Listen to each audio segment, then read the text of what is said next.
Good morning, good afternoon, good evening, all of you. Welcome back to this second day of the Members' Assembly. Looking forward to having interesting and hopefully vibrating sessions on the various topics that are remaining for this time. We start off in a few minutes with the results framework and a discussion on the results framework.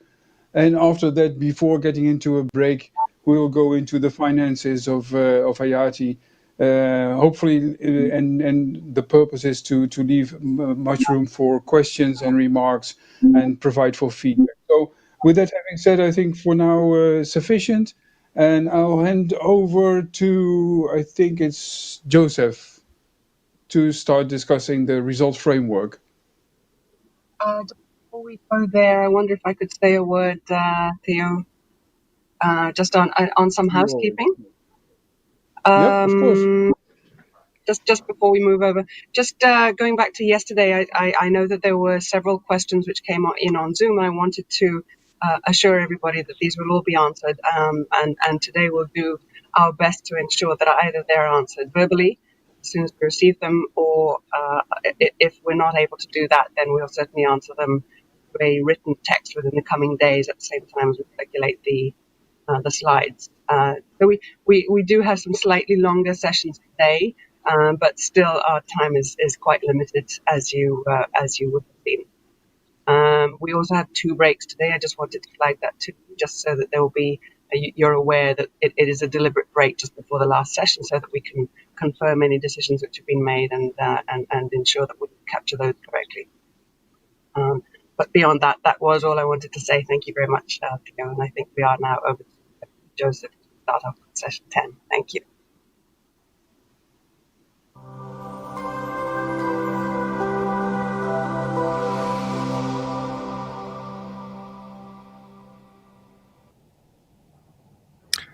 Good day, everybody. I'm Joseph Barnes here in New York with UNICEF, and I'm joined for this session by our colleague from the Secretariat, Anna Whitson, in UNDP.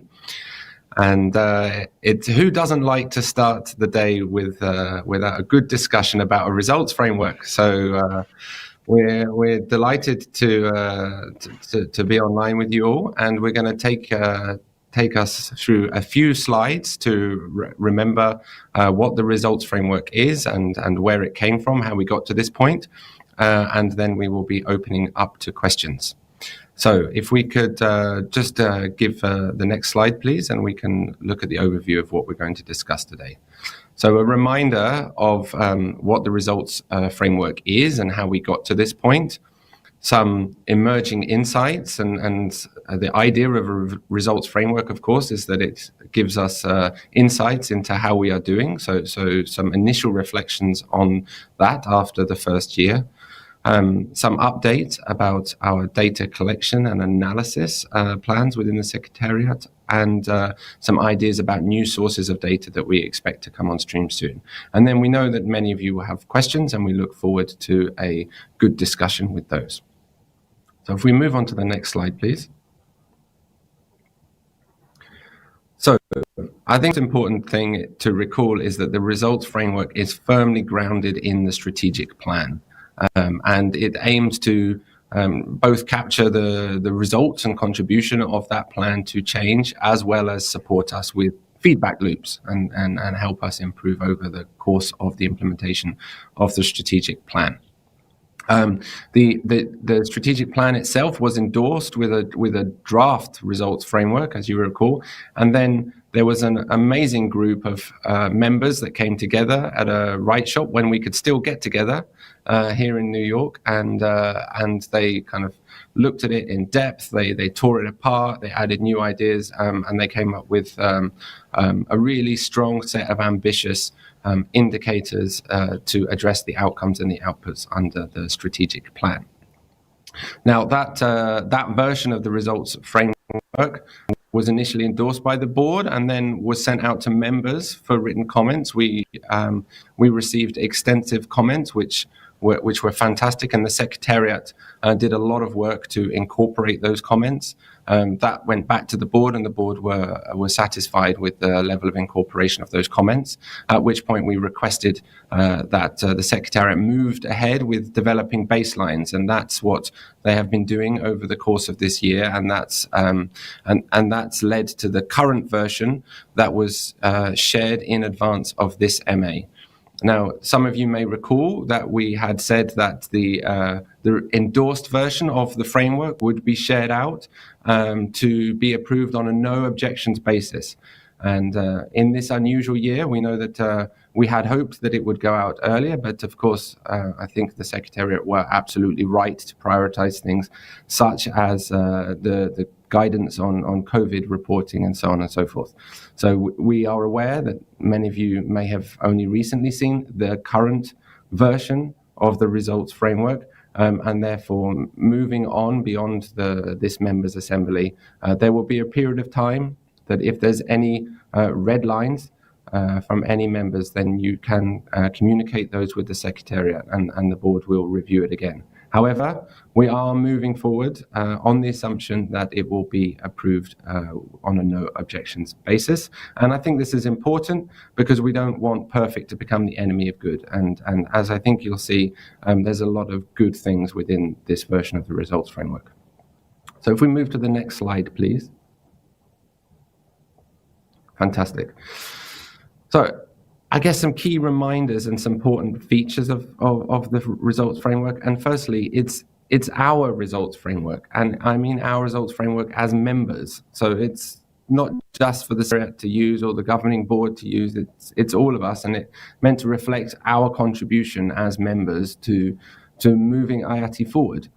That there was this consultative approach to developing it, which I have elaborated a bit there, including these 2 rounds of comments and the working group and also the written comments. Again, we really appreciate the energy and enthusiasm that people put into that. And of course, it's always worth remembering that results framework are an adaptive tool. So we don't expect it to be fixed for 5 years and mindlessly implemented. We will come back to it midway through the implementation of the strategic plan to see what's working, what's not working, if it's serving us in terms of being a managing for results tool. And that the version that we have now has available baseline. So that has affected during the course of this year. The default baseline was where we were at the beginning of the strategic plan, so at the end of 2019, and we have some data from that. Now, some of the indicators were intentionally ambitious in the sense that we didn't always know exactly how we were going to measure them when we put them forward last year, but we thought that these were really important issues to pick up in a results framework. So there will be some more baselines added as we move forward and new streams of data become available, and I will quickly talk about some of those in a moment. So if we move to the next slide, please. So what do we have in terms of some initial baselines and so that we know where we are? So you remember we've got the 3 outcomes of the strategic plan, and the first one really about the quality of the data being published to IATI. And so we started the strategic plan with 66% of users being satisfied with IATI technical tools. You will have heard yesterday in the technical presentation, of course, how much work is going into strengthening those as well. 74% was for the data validator, and we had 26% of publishers who are publishing every quarter or more. If we move across to outcome 2, this is really the focus around the use of IATI data, which is something that's come up in these discussions this week, and that's fantastic that we're focusing on use. So some highlights there: we had over 25,000 unique visits to dPortal. We had 6 active tools that access IATI data via the data store, and this is something where we expect to see quite some growth. And we had 10 publishers directly supported on how to use IATI data. Again, that's where we expect to see some growth. The final outcome, which is really about us as a community, and not just Secretariat support to us as a community, but peer-to-peer support as well as our communications and our engagement. So we had an incredible 95,000 plus unique visitors to the IATI website, and all of this data excludes kind of technical visits where we've had members of the technical team who are using these tools. We had 63% of members attending the annual members assembly last year. At that time, we had 94 IATI members, and again, this is where we expect to see growth. And here, the last one here, you kind of see this highlight of our outreach and communication strategy that we spoke about yesterday, and engaging social media. And we had over 379,000 impressions, and that's people seeing tweets on Twitter about IATI. So you can see that we've got some helpful numbers coming through. We do expect these to be updated by the Secretariat by the end of this year, and so we will have an update as we go into the beginning of 2021. We will also expect to see some new information coming available for the results framework. So, for example, under outcome 1 there, you'll recall yesterday there was this excellent question that referenced the idea of a data quality index, which is in the results framework, which is being developed. And there was a question that was, what's the difference between that and the Aid Transparency Index that our colleagues at Publish What You Fund produce? And that is a fantastic question. And of course, one of the key things about the IATI is that it requires a lot of manual work by Publish What You Fund, a lot of independent manual work, and therefore it's only available for a subset of the major IATI publishers. And then, of course, at the other end of the spectrum, we have the dashboards, the IATI publishing dashboards. And the idea of the quality index is really something between those. So it's something that begins to look much more at the trustworthiness and the quality of the data being published, but in a way that's scalable to be provided for all of IATI publishers and all of the members. So that's a piece of work that the Secretariat are undertaking at the moment to try to figure out how to do that and how to move that forward. And then the final kind of bit of information that we expect to see coming is the annual survey as well. And so that will go out to all members. That is an opportunity also for you to share what you have been doing to support the implementation of the strategic plan, and in terms of supporting each other, in terms of some of the work, for example, that we heard colleagues had been doing yesterday on engagement, so on and so forth. So when that survey comes out, we encourage all members to reply to it, to provide the information, because it will be very useful for the board and for the Secretariat to get that bigger picture. And we go to the next slide, please. So some kind of initial qualitative insights that the Secretariat has pulled out for us, and some opportunities for us to work. So, some of the things I think that we can be proud of as a membership is this strong number of visits to dPortal, and it does show this appetite for use and people wanting to access data. There's this strong presence and growing presence on social media, and also on the IATI website. So there's a lot of work that's been done then, and again, that increase that demonstrates an appetite for knowing about IATI, and kind of this increased about it and about opportunities that it represents. And then we have a good, strong attendance of members at the MA, and that's something where we want to continue it. We want to further strengthen it, and we have asked the Secretariat to provide us that data broken down into constituency, to make sure that this attendance and the participation of all members is available to all of our constituencies. There are, of course, also some opportunities that are coming up, and the results framework can help us focus on.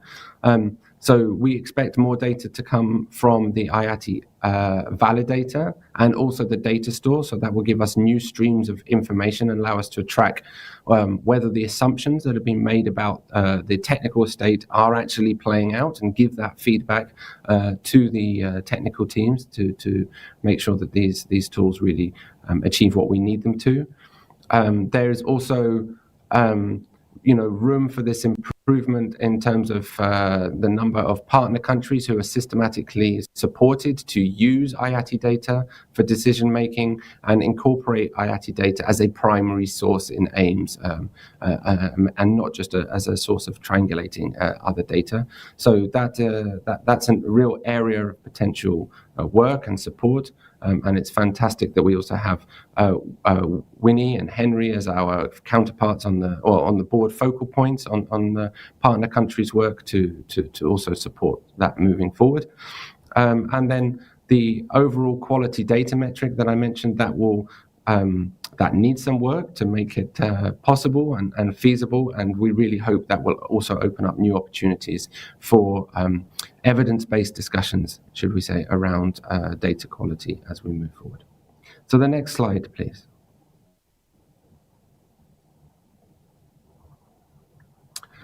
So just, I guess, just a quick overview before we kind of, a summary, before we kind of get into the questions.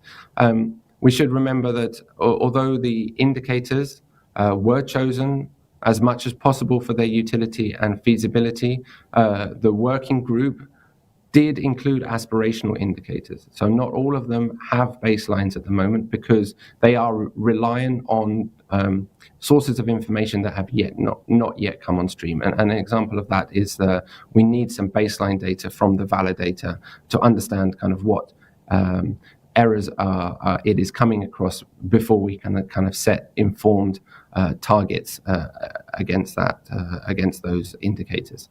So that's an example of that. That there will be this annual data collection process at the end of the year that will be made available to all of us as members in the second quarter of the next year. So by the second quarter of next year, we will expect to see from the Secretariat an update on the current performance against these indicators where they have data sources. We will use emerging data for some of the indicators as an input to the annual work planning process, and we are going to speak about work planning later, so that has been informed by the information that we have to hand. And then, of course, a reminder that the results framework, although I've spoken here mostly about the indicators, is actually a twin track approach. We want to capture the real impact that IATI is having, and that's through most significant change stories. And that's where we will really rely on all of us as members to input those most significant change stories. The opportunity to do that will be as part of that annual survey. So please do kind of collect your stories of change around quality, around use, around community, and around engagement, because these are going to be really important for us to understand the full richness of what IATI is managing to achieve. The next slide, please. So these, I've referred to all of these, I think, in my previous discussion, but just a reminder there of that we expect more information to be coming in the next iteration of this results framework, but already we see some very helpful and useful progress. And I didn't mention the IATI Connect analytics as well, which, as it's just launched, we don't yet have a baseline, but we're really looking forward to the information that comes from that tool and from those working groups and those communities of practice. Next slide, please. So there we go. We have our kind of overview of the results frame. It's something that I think the board has been very happy to endorse. We've appreciated the effort and the work the Secretariat has been put into it. And we look forward to hearing comments and questions. And I do know that we already have a couple of requests to speak lined up. So I think we can turn over to USAID. I think we have Sarah online who would like to speak, and then after that we can go to Canada, and I think Johanna will want to speak. Hi, good morning. Thanks so much. I've actually lowered my hand. We're going to withdraw our question for this. So if I can just go and pass it to Canada a little bit sooner. Sorry, thank you. Thanks very much. No problem. Johanna. Good morning. Hi, everyone. Oh, good afternoon, I guess, for some people, but here it's the morning. Great to see everyone and hear everyone, almost everyone. Thank you, and really thank you for the working group and UNICEF for taking the lead in developing the results framework. It's quite a piece of work. It's quite an endeavor, and it's great to see everything coming together. I did have a couple of questions, and I wanted. Now's not the time to do that, but I did want to flag that I will be sending comments because there's a bit of scrubbing to be done in the framework. There are a couple of places where there are, I think, mistakes in the targets, for instance, things like that, but don't want to go into those details here. One question I had was if you could explain a little bit the logic between we have outcome indicators, we have output indicators, and in one specific case, we have in the first part of the framework, we have as part of the data quality in the indicator index, we have timeliness as one dimension, but then later on we have an output indicator that is about how many publishers publish at least quarterly, and there seems to be either duplication or one gets folded into the other. I wasn't sure. So if you could explain, and that might also help explain the logic between some of the outcome and output indicators throughout the framework, how that's conceived. And the other question I had, and that is about a very specific indicator. I remember in the consultation round, there were a lot of comments on that one, questions and pushback, a lot of negative comments about the indicator that says percentage of data users satisfied with feedback after alerting publishers to issues with their data.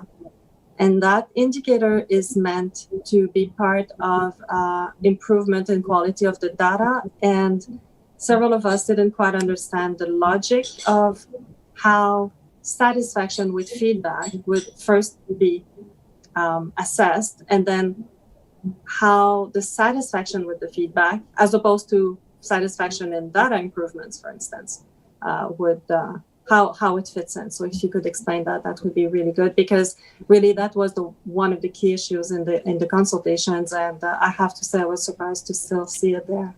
Thank you. Thanks very much, Johanna. That's appreciated. At the moment, I don't see another person who would like to speak, so I think we can go straight to your questions. I'm going to give them a first go, and then I'm going to hand over to Anna if I've missed anything and she would like to follow up with them. So appreciating the acknowledgement, Johanna. That's always nice to hear. Thank you very much. I think that the question that you raised about timeliness is a great example. And here, if we look at timeliness as it's included at the outcome level, it's really about how all of us as an initiative are moving timeliness forwards, right? As one of the key inputs to quality. So it doesn't stand alone, but it's mixed in with the other elements that are being picked up in that indicator. Whereas further down, we want to see that, to what extent are all members of the community participating or able to participate in that improvement of the quality and of the timeliness and so on and so forth.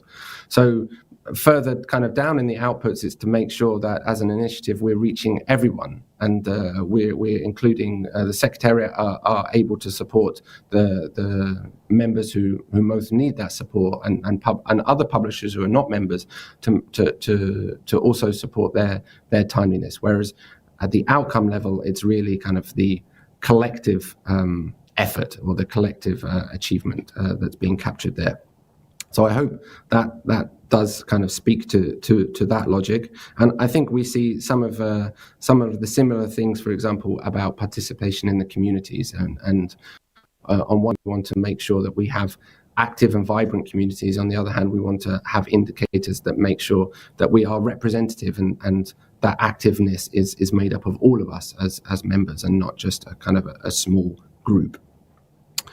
In terms of the indicator about feedback, I think that the important issue here that this indicator is striving to get at is that if we want to have a vibrant community, then when one of us identifies an issue with another member's data, and we provide feedback or insights into that, we want to see a change as a result of that, right? So if we're able to pick up an error, then we want to kind of see that error corrected, and that's how we support each other in this peer-to-peer way. So it's really kind of focused on picking up whether if you as Canada have identified an issue in me as UNICEF's data and you've shared that information with me, do you see me kind of actively adjusting my data or not? So it's kind of trying to pick up that issue of whether we feel as members it's worthwhile us being active and supporting each other and providing each other with feedback because we see change happening. So you're absolutely right. It is about data improvement, but it's trying to pick up the vibrancy of the community in supporting that data improvement. Anna, did you want to come in on any of it? No, I think you've covered it quite well. Maybe we could. Sorry, I'm hearing some feedback. I'm not sure if that's just me. You sound good to us, Anna. Let me just try to fix. Oh, okay, great. Yeah, so maybe we could go back to Johanna and just make sure that we've kind of answered her questions. But I think the only thing to add on my side, Joseph, I think you covered everything quite well. A few people are pointing out maybe some small typos and flaws, I think, in the design version of the framework. And I would just say we did upload a revised version that corrected some design flaws a few days after it was shared originally. So I would just encourage people to go clear their cache and re-download, and that should hopefully correct some of those kind of housekeeping issues people are referring to in the comments. So I think that would be my only addition for now.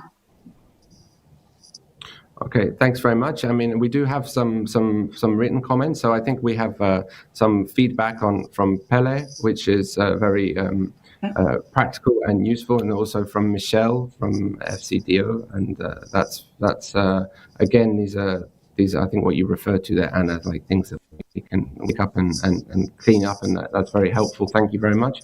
And also then from Innocent in Rwanda. Some suggestions to the Secretariat to also consider the budget for data quality in the work plan. And I think that's a fantastic comment in the sense, Innocent, about how important it is to connect the results framework to the work planning that's done and to the budget distribution. And that's definitely something that the board will be keeping an eye on behalf of the members. I think we have a raised hand from Rosemary from UNEP. Yeah, thanks very much, Joseph, and thanks also for the work that has gone into the results framework. As Canada has already acknowledged it's a lot of work. My question is to do with the qualitative part of the framework. I see that there's a lot, of course, there's a lot on the quantitative part, but I'd like a little bit more information about how you think the most significant change part of it is going to work and how it's going to relate to the quantitative part. I know it's always, well, not always, but sometimes a challenge to strike the right balance, but just a bit more information about the other details of, how will you select the stories, etc., if you've thought it through already. Thank you. Thanks very much, Rosemary, and that's a great question, and I love the qualitative stuff. So thank you very much for answering it. So asking it, I mean. So I think the vision originally, when the working group met, was to kind of connect the most significant change stories to also this idea of an IATI Expo, right? That we should, when we get together as a group, we should also have the opportunity to go through these examples of change that we see coming out, and to have a say on what we think really tells the story of IATI and really kind of captures the spirit and the flavor that we are aiming for. So we hope to get an initial set of the most significant change stories at the end of this year with the survey that the Secretariat will send out. Again, I really encourage you to contribute to that, and then I see that being linked to our engagements next year, whether they're still virtual or whether we can hopefully meet in person again at the end of next year. So I really see that kind of woven into our members' events. Thanks very much, Rosemary. I hope that answers your question. So at the moment, I'm not seeing any. Oh, I am seeing a potential comment from Joan coming up. I think from USAID. It's a good idea there to put some baseline dates in parentheses. So yes, we will certainly take that on board. So thank you very much for that. I think we've still got some more comments coming in. Let me see if there's anybody else that would like to speak. Please do raise your hand.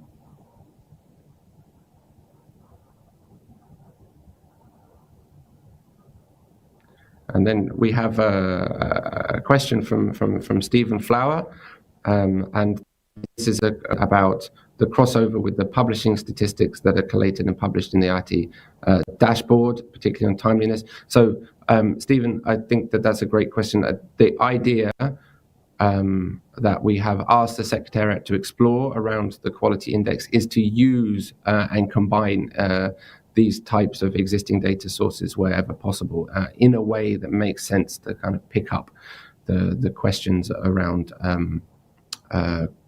quality and trustworthiness and so on and so forth. So it's definitely not to kind of create necessarily a whole set of new primary data, but just to combine the sources that we do have access to in a new way.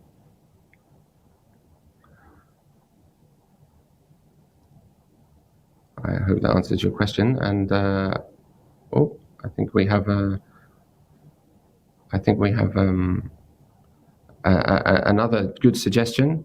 I'm going to make a mistake with the pronunciation probably, but Maik, I hope I got it right from D4D, about including traceability as a point in data quality. I certainly know that there are colleagues inside UNICEF who are extremely enthusiastic to do the same, to explore as much as possible the inclusion of traceability, and that of course will depend on I think I'm also hearing somebody come in. I'm not sure whether that's available for everybody. So yes, I think that's definitely something that should be considered, and then the board will also keep an eye on that. And then a good suggestion from Michelle there about like what the working arrangements will be moving forward in taking the information results framework and actually using that. So thank you for raising that, Michelle. That's definitely something we should consider as a board. Eric would like to come in. Eric Hesseling. So Eric, please, over to you.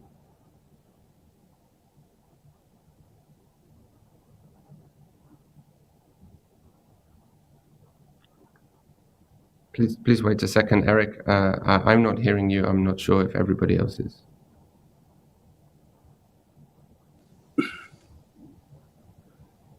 Yes, I think we can hear you now. Can you hear me? Yes, we can. Thank you very much, Eric. Okay, thanks a lot. Please do keep in mind that we can not only use data store. We should not only use data store to analyze the use of IATI data. there are a lot of members who have used the IATI data for a visualization website, and the visitors to those websites are also using IATI data. So there are much more people using IATI data than we are aware of. Super. Well, I think that's only good news. Thank you very much, Eric. I appreciate that. That's a great point. Maybe that's something that we can ask the Secretariat to look into, and whether it's possible to map that and somehow also capture that wider richness. Thank you very much, Eric. I'm not sure if you can hear me now. I'm sorry about that. But I would just add on to that point that there are indicators in the framework where we are trying to assess kind of this wider breadth of data use within the community. But it's, again, a question of this kind of feasibility of the data collection. You know, we have an open data standard where we don't always know, just because of the nature of an open data standard, all of the use cases. So I would say there are some instances, some indicators where we are trying to assess these cases that we might not know about through the survey mechanism, et cetera. So there definitely is this already included, but we definitely take the point and will kind of take another eye at how we might be able to improve capturing some of those use cases that we might not know about kind of through our day-to-day work, et cetera. So I just wanted to kind of flag that as well. Super, thank you very much. So we have only a couple of minutes left, so it's going to be now or never. At the moment, we don't have any hands up, so we may even be able to wrap up just slightly ahead of time. Again, I would like to very much appreciate the work of the Secretariat in getting us to this point with the results framework during a very turbulent and difficult year, and of course recognize all of the members that have really put into it to get us to this point. We confirmed that, well, according to the current procedure and that was information that was given out, the board will consider this version of the framework approved unless we hear any kind of significant objections from members. They can be sent to Annalisa and the Secretariat before the end of this year. But we should remember that this is a flexible tool. If we get to the midpoint of the strategic plan, we find that it could be improved and it's not perfectly working, then we can certainly adjust it at that time, and we will definitely review it. So I know that there's still some suggestions coming in. I know that Herman, for example, is contributing at the moment, and that's very much appreciated. Again, we'll take all of those points on board, and I would like to thank you all for your participation in this session. And I think turning back to you, Annalisa, to move us on. Thanks very much from me and also from Anna.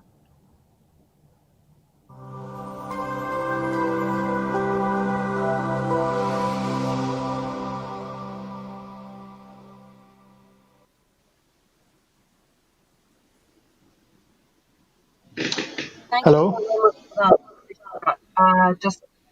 I can just thank Joseph and Anna for that. That's wonderful. And again, we have noted all of the comments and questions that came in. So this is now moving on to the next session, which is referring to paper 3, which is the financial overview. And I'm handing now straight to Leo Stolk from the governing board to take care of this segment.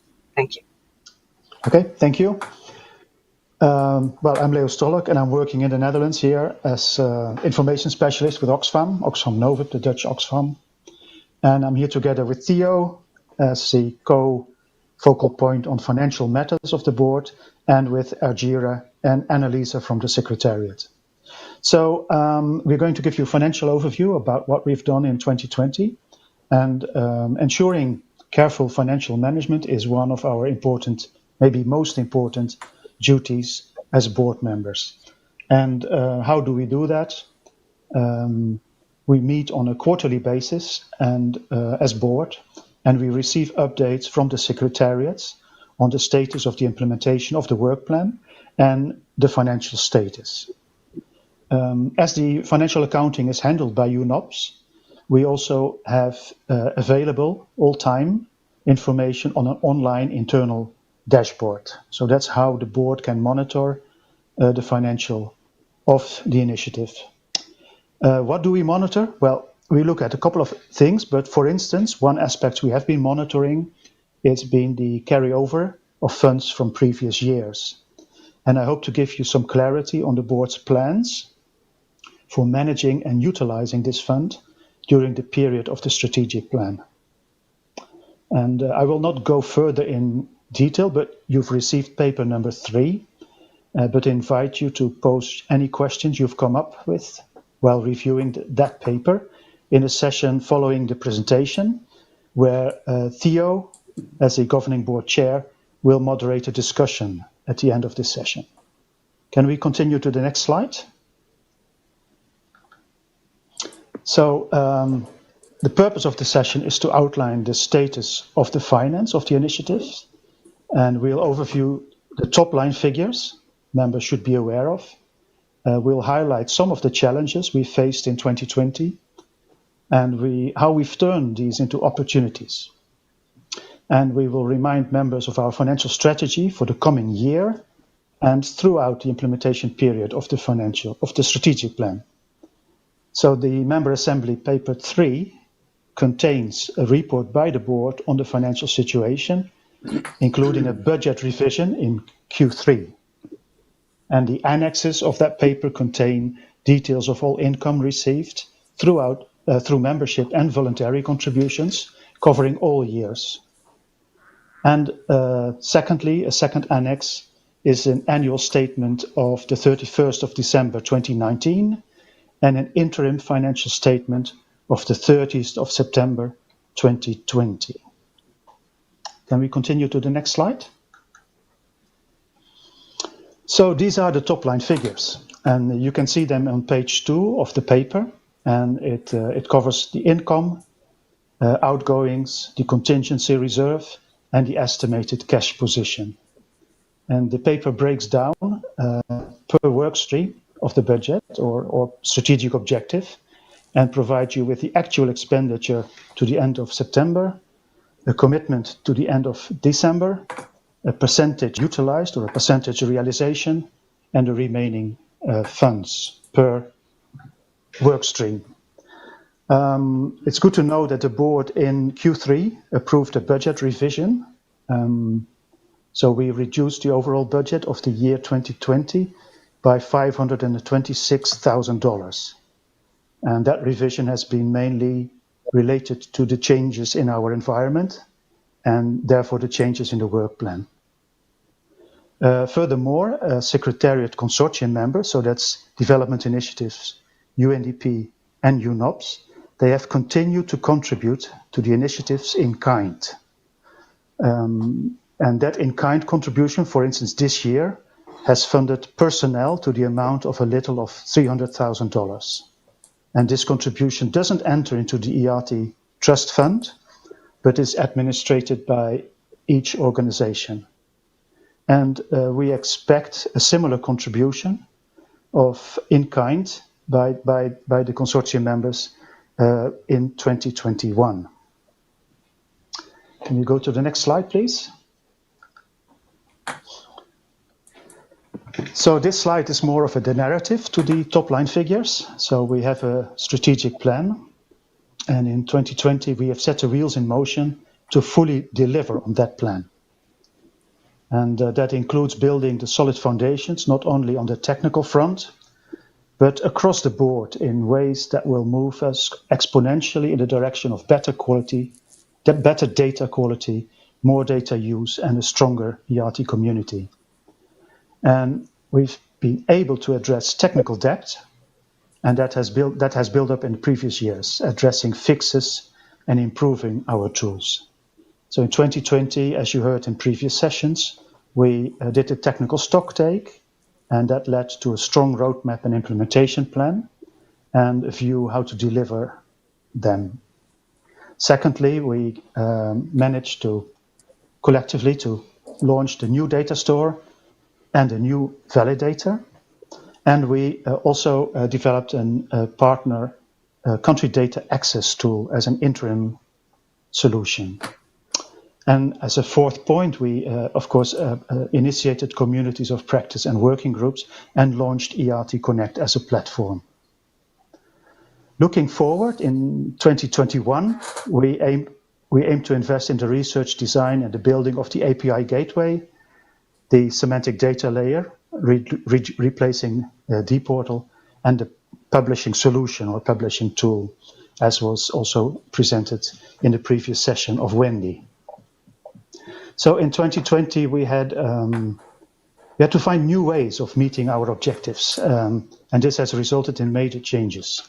Some changes have been cost saving, like not traveling that much as we used to before. Some resulted in postponements, and some required different approaches entirely with new costs, such as this online MA or online regional meetings. So these externalities have impacted IATI, and we have adapted. And in 2021, we may face more, and we will be ready for that. And that could include, for example, replacing major tools if we find they are simply not performing well. Key has to be to build our own workforce cautiously, ensuring that our recurrent costs will never exceed our annual income. Can we go to the next slide? This is more about an outlook to the future. So the principles of careful financial management has always been cautious and conservative, and we will continue doing that. So it has brought us to a strong financial position we are in today, and that position allows us to make necessary investments in IATI. And those principles are, for instance, ensuring budget on recurrent costs never exceeds available resources and projected income, and insisting on receiving funds before disbursing them. We have carried forward funds from earlier years. However, the amount we are carrying has begun to reduce, so we are bending the trend. And we are now in a position to make essential investments in our tools and capacity without additional calls for funding. So in 2021, the cost of a number of activities will depend on the outcomes of research, as explained by Wendy, that those research are ongoing now or will happen in the early part of next year. And as a board, we will keep the budget under careful review and execute budget revisions to cover relevant activities. So our strategy foresees that by 2025, the strategic plan will be delivered and funds to be carried over will not significantly exceed our contingency reserve. And we base that on the assumption that membership will remain largely at the same level, adding 1 or 2 new members each year at a higher provider rate, as has been the case for the past 7 years. So, next slide, please. So we don't expect key decision at this moment, but members are invited to take notes of the financial overview. And I'm now handing over to Theo in his capacity as board chair and co-lead on financial matters to moderate the remaining session. Theo. Thanks, Leo, for handing over the baton, as I said yesterday. But I will definitely also come back to you and make use of your knowledge on this one. So it's not me, I'm just moderating. This is a modest approach. But from the see that there is at least a question from Joan, the idea, the funding. So go ahead, surprise us. Thank you. Hardly a surprise. I think someone else has to do something to turn the camera on. Can you hear me all right? Yeah, we Can you hear me? Yeah? Okay. Good morning and afternoon, everyone. Thank you. We, of course, have some questions that probably are more wonky than some of our other colleagues, but in presenting in the finance paper as presented, the underspend was shown for each strategic objective. And I guess one of the questions we had, first of all, let me just back up and say that we're very, very impressed with the difficulty of this last year and the ability of both the board and the Secretariat to demonstrate flexibility and achieve a great deal under extremely difficult circumstances. The creativity that was required to go to a virtual environment and still accomplish things clearly showed that a lot of dedication, and we're very appreciative of the results that were achieved. We were curious whether, with regard to the underspending amounts that are being rolled over, that they must continue to apply to the same strategic objective, or does the board and do the Secretariat have some fungibility there? As Leo noted, moving from in-person to virtual and so forth may create different needs for expenditures in some places vis-a-vis for some strategic objectives vis-a-vis others. So we're curious, what is the parameter there, as it were, as far as what had been budgeted and would then be used in 2021. For the year 8 planning and budgeting more generally, we're wondering if the board could share a bit with the membership any guidance, like criteria that the Secretariat and the board will be using to modify as you go, depending on the relative balance of virtual versus in-person, as it were. So, you know, if we are in this pandemic situation for, say, half the year, have you derived any guidance or principles from last year that can be consistently applied? And then we know that the being able to work virtually has taught us all a lot about the advantages in some instances. We wondered if you could talk a little bit more about whether some of the costs that or expenditures that you made in 2020 effectively are sunk costs that don't have to be repeated to enhance the virtual capacity, and if the board will be thinking going forward about having some kind of balance between virtual and in-person work, even as we're able to return to fully in-person work. And finally, we had a question of, we think that there was a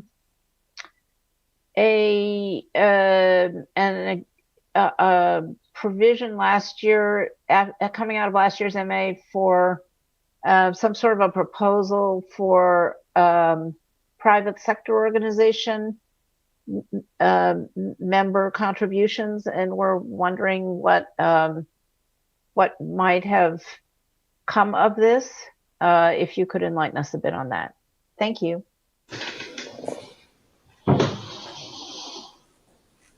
Well, thanks, Joan, for asking all these questions. Let me pick up the last one. I know we did that also because of all the unexpected happenings, and simply because there was no such situation that we have to deal with such private sector members or prospective members. That since we are also, and this is later on the discussion on the institutional on the institutional arrangement. And I think this is part of that discussion, and also to rethink. And now I'm also relating to one of the questions posed by Herman, to rethink on our position on contribution of the various members, and how to take into consideration to balance in expenditures while taking home this carryover. So in that sense, I think we still have to address that issue. I think it will become part of the institutional working group and the institutional arrangement and the rethinking on the structure and the institutional arrangements within IATI, and it will be part of that. Maybe if someone else, Leo, could you pick up some questions by Joan or? Yeah, trying. The very good question is how we look forward to the balance between in person and digital. And I think we come from a practice where we had multiple in-person events per year, an MA and a tag, and I think we are now already chosen to go for one in-person event, one expo, and we have the platform. So I think much more will actually happen on the IATI Connect platform, and hopefully that will be the new way of working, like IATI 2 point whatever, like everybody, the new presence or the new way of being. Hopefully we can have an in-person expo next year, and if not, then we will seek an online alternative like we've done now. So we will keep carefully under review, and we will prepare for in parallel for both an in-person event and an alternative online, and adopt either way depending on how the things develop. In the meanwhile, we will have different mini expos in between, as pointed out yesterday by Anna. So yeah, we are trying to be creative with what is possible, and we're going to maximize the use of IATI Connect. Theo? Yeah. Okay. Thanks. And I think the other one was kind of budgetary discretion, or I think with respect to saving the budget for the various focal areas, if I understood your question correctly. I think we've carefully mapped the 2020 activities that were carried over, so as not to leave those behind, and the board will continue to monitor that. But of course, at the same time, if there might be a need for transferring funds from one stream to the next without, of course, negatively affecting results achievement in the other stream, I think it would be more than logical to use the budget in the most effective way. I don't know if that is an answer to the question. And did we address them then all or not, Joan? Could you? One more, if I can just add there, Theo, one that I picked up from Joan was around whether we've learned, the guidance and principles that we've learned from 2020, and whether we'll be able to apply these in 21. And of course, yes, we have been learning many lessons, including our MA here yesterday and today, and we will be taking these forward. We have not invested heavily in tools. We have a number of small project management support tools which are not costing very much, but we haven't yet made any heavy investment in any kind of move to more virtual digital work, other than, as you've seen, the community practice, the IATI Connect. Back to you. Yeah. Okay, thanks, Anneliese. And anyone wanting to jump in, please feel free. I see here a question from the chat, and I see that ILO Michelle has raised her hand, and we'll come back to her in a short while. Seem raised a question on a table which includes cost of management overheads and represent the overall envelope of the 2021 budget. Of course, this will be shared after careful consideration for decision making, of course, in the board for its review, and it then after this review, after this board assessment, it will be shared, of course, as we always do, if not as part of the minutes of the board, but then as a paper to be shared.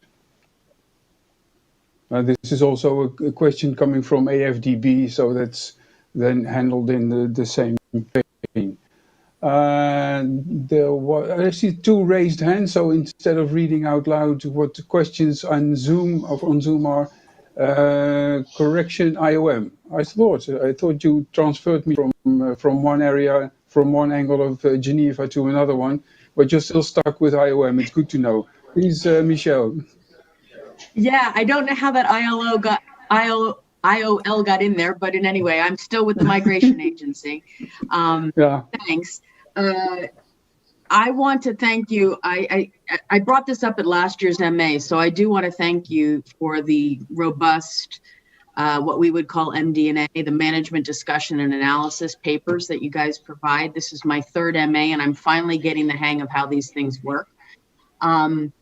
But I would like 2 questions. One is my memory doesn't serve me well to be reminded as to what the contingency fund was designated for. I see that it gets rolled into the budget, which doesn't make sense to me. To me, it's a separate fund, but I don't remember if there were discussions on the guidelines for when we tap into that fund. I know there was a lot of discussion because we put it in the budget with the 15%, and it wasn't something every year that it was supposed to get to a certain dollar value, and then it got utilized in some way, but I don't remember the details. So I'm hoping someone has a better memory than I do from last year when the fund was established. The second thing is more mechanical. Again, as a finance professional, it would be very helpful if we could actually see some of these numbers put in a traditional financial statement looking presentation. I know you've got original budget and then the activities and the personnel broken down in the specific sections of the MD&A, but to actually present that at the very top, and I'm looking at paper number, I can't tell if it's 3 or 4, but where you've got a financial set of data where it says the revenue, the actuals, but it doesn't show what the budget was. It doesn't show then the budget revision, and it doesn't show then how are we doing against actuals. I'm not talking about granular detail that I know the board gets into, but rather just top line to mimic a financial statement that then parallels with the MD&A. So that's just a request. I know I made it last year. I'd like to make it again because I think for those of us that have that sort of background, it helps us tie the words with the numbers in a consistent way year after year. I've always tried to recreate them because that's just how my brain works, and I've never been able to make it work. So I think it has to do with the revisions of the budget that take place by the board without members assembly or between the members assembly that makes it hard. So again, if you could explain the contingency utilization guidelines, and then if I could ask for the next round of financial statements that we get something that looks like a financial statement with the budget revisions and actuals side by side rather than just in the boxes. Thank you. Hey, thanks for these questions, Michelle. And maybe Argira, could you provide for an answer to Michelle on the second question, whether you can provide, I mean, you're the bookkeeper of the whole thing. So maybe you can provide an answer to whether or not it can be visualized in a way that Michelle considers to be a normal financial overview. Yes, yeah, and Michelle is right. She also requested the same clarification also last year, and we provided with additional clarification and. To confirm that, yes, Michelle, you are right, that the budget revision has an impact on that. We do have the budget, the original budget that was approved in January last year, in January this year, I'm sorry, and it's online. And also we have the budget revision where as well, all the details are shown there in the tables, and it's also on the IATI website. But yes, we will be, I can get back to you and present you. Right now, I would need to have all the numbers and go one by one, but I would need some time to do that. So I will get back to you on that one. But the impact that you maybe were not able to have that clear when you were discussing about the budget is because in the meantime, the budget revision took place. Thank you. And Okay, that's my thanks. point. I do know all of the data is there, but for new members, for people that are just coming in that might not have been around, it's very helpful to present that in these papers so that we aren't digging through old documents and trying to figure out which piece of information changes. If it's just a simple, I mean, the P&L that you have here is about 7 lines. So all it is asking us to put original budget that we would recognize from MA, any budget revisions that, again, might be out there in some version on the IATI website, but rather just make it a little bit easier for the members, particularly, that's all I'm asking for. And there's no need to do it for this round for me after the fact, but that's just something for going forward. Thank you. No, thanks for the concern, Michelle. I think that's a good one. And it will also be made available not just to Michelle, of course, but it will be made available somewhere or be sent out, I think. Yes, Ajira? Yes. We have done the same last year. Thanks. We will do it again, no problem. Yep. And with respect to... Sorry? Yep. No, I just wanted to, Annelies, if she would like to continue with the other question that Michelle had. Yeah, but this is what I would like to, as a moderator. So in that sense, with respect to your other question, Michelle, I think there are some very clear criteria put down somewhere by which it can be determined on what conditions the contingency fund can be used or should be used. And Annelies will be more than happy to take you through these lines. So Annelies, over to you. Yeah, thank you very much. Yes, we have tried to articulate this in the SOP. As yet, we haven't had opportunity or need to call upon the contingency reserve. But it was put in place, if you recall, at the 2019 Members' Assembly meeting from January 2020 onwards. And the intention was to cover costs outside of the approved budget envelope. And we set out some quite clear criteria for how the board would assess whether this should be whether the contingency reserve fund should be drawn down or not. So the criteria were whether the unforeseen costs would be falling outside of the approved budget for the year in question. Secondly, whether it was related to an urgent activity. Thirdly, whether the cost could be managed through a regular budget revision. Fourthly, whether the Secretariat had provided detailed financial estimates and a clear explanation for the request for additional funds. And finally, whether the amount requested would fall within the amount of funds that are available. So the board has a very clear set of criteria for applying, just has not had to do so yet. But we do have the rules there ready. Thank you, Theo. Okay, thank you. I hope that satisfies this answer satisfies your question, Michelle. I see that there is a hand raised. Yes, and I want to thank you for.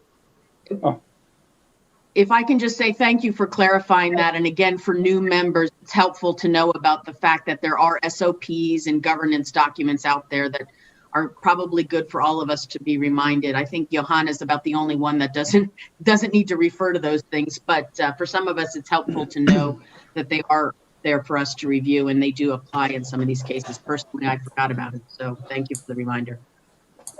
Yes, you're welcome. We are always very enthusiastic about referring to our SOPs in these matters. There is everything settled down. So if you have a question, you can start at the SOP. And it's not very interesting reading, but it's very useful for the functioning of IATI, of course. Herman, please go ahead. And maybe I just to clarify how the budgeting process works with regards to the expected growth of the number of IATI members. We expect each year to grow in the number of IATI members. Is that taken into account the increase in income in the work plan for the next year and the years thereafter? Or is it based on the current membership and the current expected income? Yes. Ajira, could you...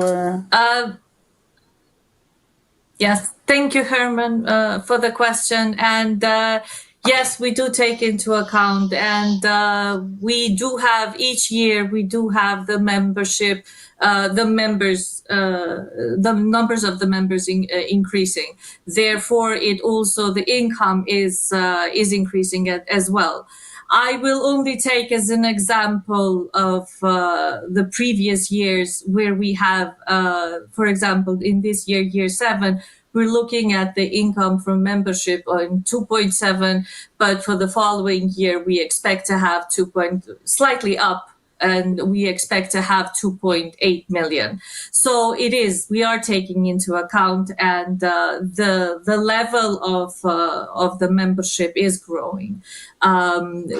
If I can compare it to the previous years, in year 5, it was around 2.4, then year 6 and 7, 2.7, and we are looking at 2.8, slightly higher than 2.8, but approximately to receive only from membership contributions. Yeah, so in other words, you are anticipating on... Yes, please go ahead, Herman. To be clear, you are anticipating on the growth of members for the next year's working plan. With, of course, some caution, in the sense that there are other parts of our income that are less easily plannable, and that still can make up quite a substantial part of our income, which is voluntary contributions. These are more difficult to plan ahead. But yes, definitely we take that into consideration. And at all times, we are careful that whatever we do, that recurrent costs are not going to be higher than the expected or the actual realized income. So in order to at least have a balanced budget for a year.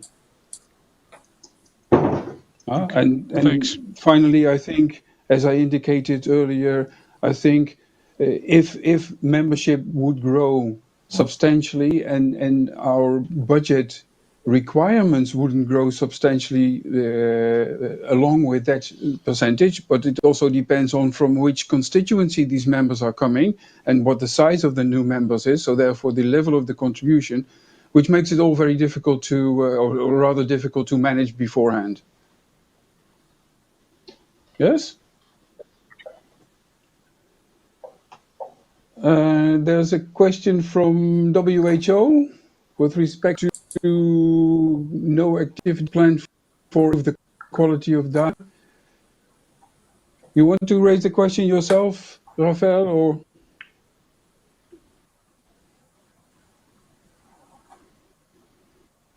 Well, actually, hello, Leo. Thanks. I think Wendy answered the question, so thanks very much. Yeah, and in addition, but also maybe for others, I don't know if everybody sees the question and the answer. Is that correct? Can somebody inform me whether everybody sees that, or is it just Rafael? Everybody sees that? No. Yeah. Okay. So I think it was answered to everyone, but. Okay. Okay. And on top of that, I think we are still considering and under consideration of the budget for and the annual plan and budget for next year. And it might very well be that in this last month we are coming up with some slight adjustments, so that there will be also as part of the feedback received from this MA and the relevance of data quality and the potential we are having right now to start using the data store and the validator, that we are reconsidering and thinking and coming up with additional budget for the activities, for activities on data quality specifically. So many thanks for the question.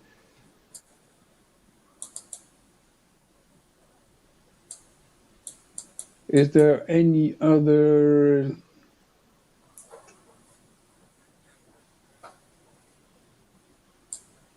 I think so. Here you had the question on progress to on the increase of the members, some ongoing discussion with non-members. Is it already partially touched upon, or do you want to raise a specific issue on this? So here. Hi, Leo. Hi, everyone.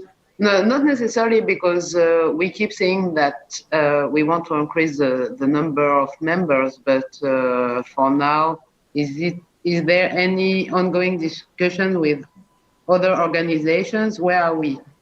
Because we keep saying the same at each MA, and I cannot see that much increase. Okay, well, at least we have the ILO sitting in this meeting, and they becoming a member on the 1st of January 2021, I think. So I'm very proud of that. Maybe Annelies, you can provide some thoughts on ongoing negotiations, visits, or whatever with respect to members. Yes, we're very. I'm not sure if that came out in yesterday's opening session, but we were very happy to welcome both the Swiss Development Agency and also the Grand Duchy of Luxembourg as new members this year, as well as one or two new CSOs. We had from Solidar Swiss, we had AJA. So we do continue, and each year we add 1, 2, or 3 within the provider group. You've mentioned ILO, of course. And we anticipate that will continue, as it's been the same way over several years. We're fairly confident there that they'll continue to incrementally increase, now at 98 members. I just wanted to flag back, if I may take the opportunity while I have the stage, on Herman's question regarding the matter of increasing membership fees and increasing membership numbers and things. That is, in fact, a question which would come up in the final session for today around the institutional working group. The scope of the discussions that might come in there, it is proposed as one of the questions to be considered by a future working group. So perhaps we can put that one on hold, but I just wanted to give that flag for a later discussion. Thank you, Theo. No, you're welcome. And sorry for the bias, the positive bias to ILO. I mean, I'm sorry for that, and it's nothing against, of course, anyone else. Pelle, you asked a question on 61 paying members and 94 members. I think there the answer is partner countries, but I'm not sure. Let me check that with Argira. Argira, can you shed light on that? Yes, there are mostly partner countries, but we also do have some of other members that are not members in good standing, and that is the difference. Yeah, okay, but it might be interesting to see the gap there. So part of this 94 are not paying why they should be paying, and part of them are non-paying members to start off with. So that's partner countries mostly. Unless, I think, are we approaching time or not? I think we have 2 minutes or not? But you are the board chair, and you can make key decisions, particularly when it's coming up to a break time. We do have available to us an extra minutes on this session before going to a break, but I will leave that with you. Yeah, and I'm great at timekeeping. Everybody knows that. So I'm famous for that. Okay. Unless there is, I don't see another question, unless I'm mistaken. That's so, correct. and that's if that is the case. Otherwise, break into if you want. Final opportunity. If not, I want to thank you for all the feedback and all the compliments for what was done this last year, what we've achieved, and I'm very much looking forward to continuing that in the next year, and then to even have more results and do better. With that, I think it's good. It's a nice time to start for a break. 15 minutes. We'll resume at 16:30. Or what is it? 16:35. Okay.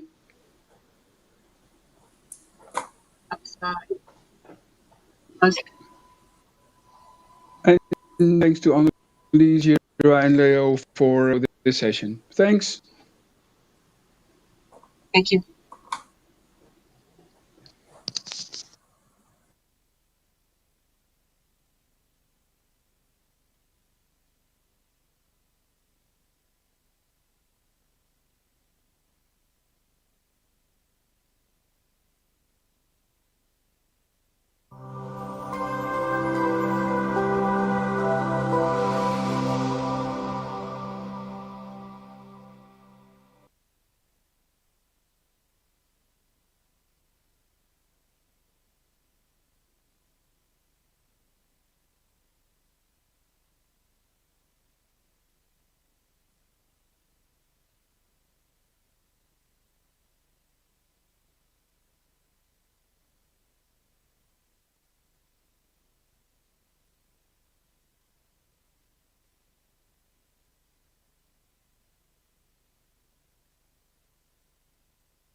Well, welcome back, and I hope you enjoyed the tea, coffee, or beer, or whatever, depending on the time of the day. I saw that there was another final question coming in. They keep on coming in, and I want to reassure again that all questions will be answered, and we will come back to them as well. It would have been a nice question for you, Leo. It was on the longer term perspective on contracting, on tools and stuff like that. So you would have enjoyed answering that one, but we'll take care of that in another session. So let's move on to the session on the annual work planning. I think yesterday we heard quite a lot of detail about what we delivered in 2020. And this session in particular is about looking forward to the work we are planning, we will be carrying out in 2021. And I think I would like to invite Anneliese to share with you the process of the Secretariat that the Secretariat will follow in developing the draft working plan for 2021 and the principles that we have applied going along that way. So please, Anneliese, take it from here. Thank you.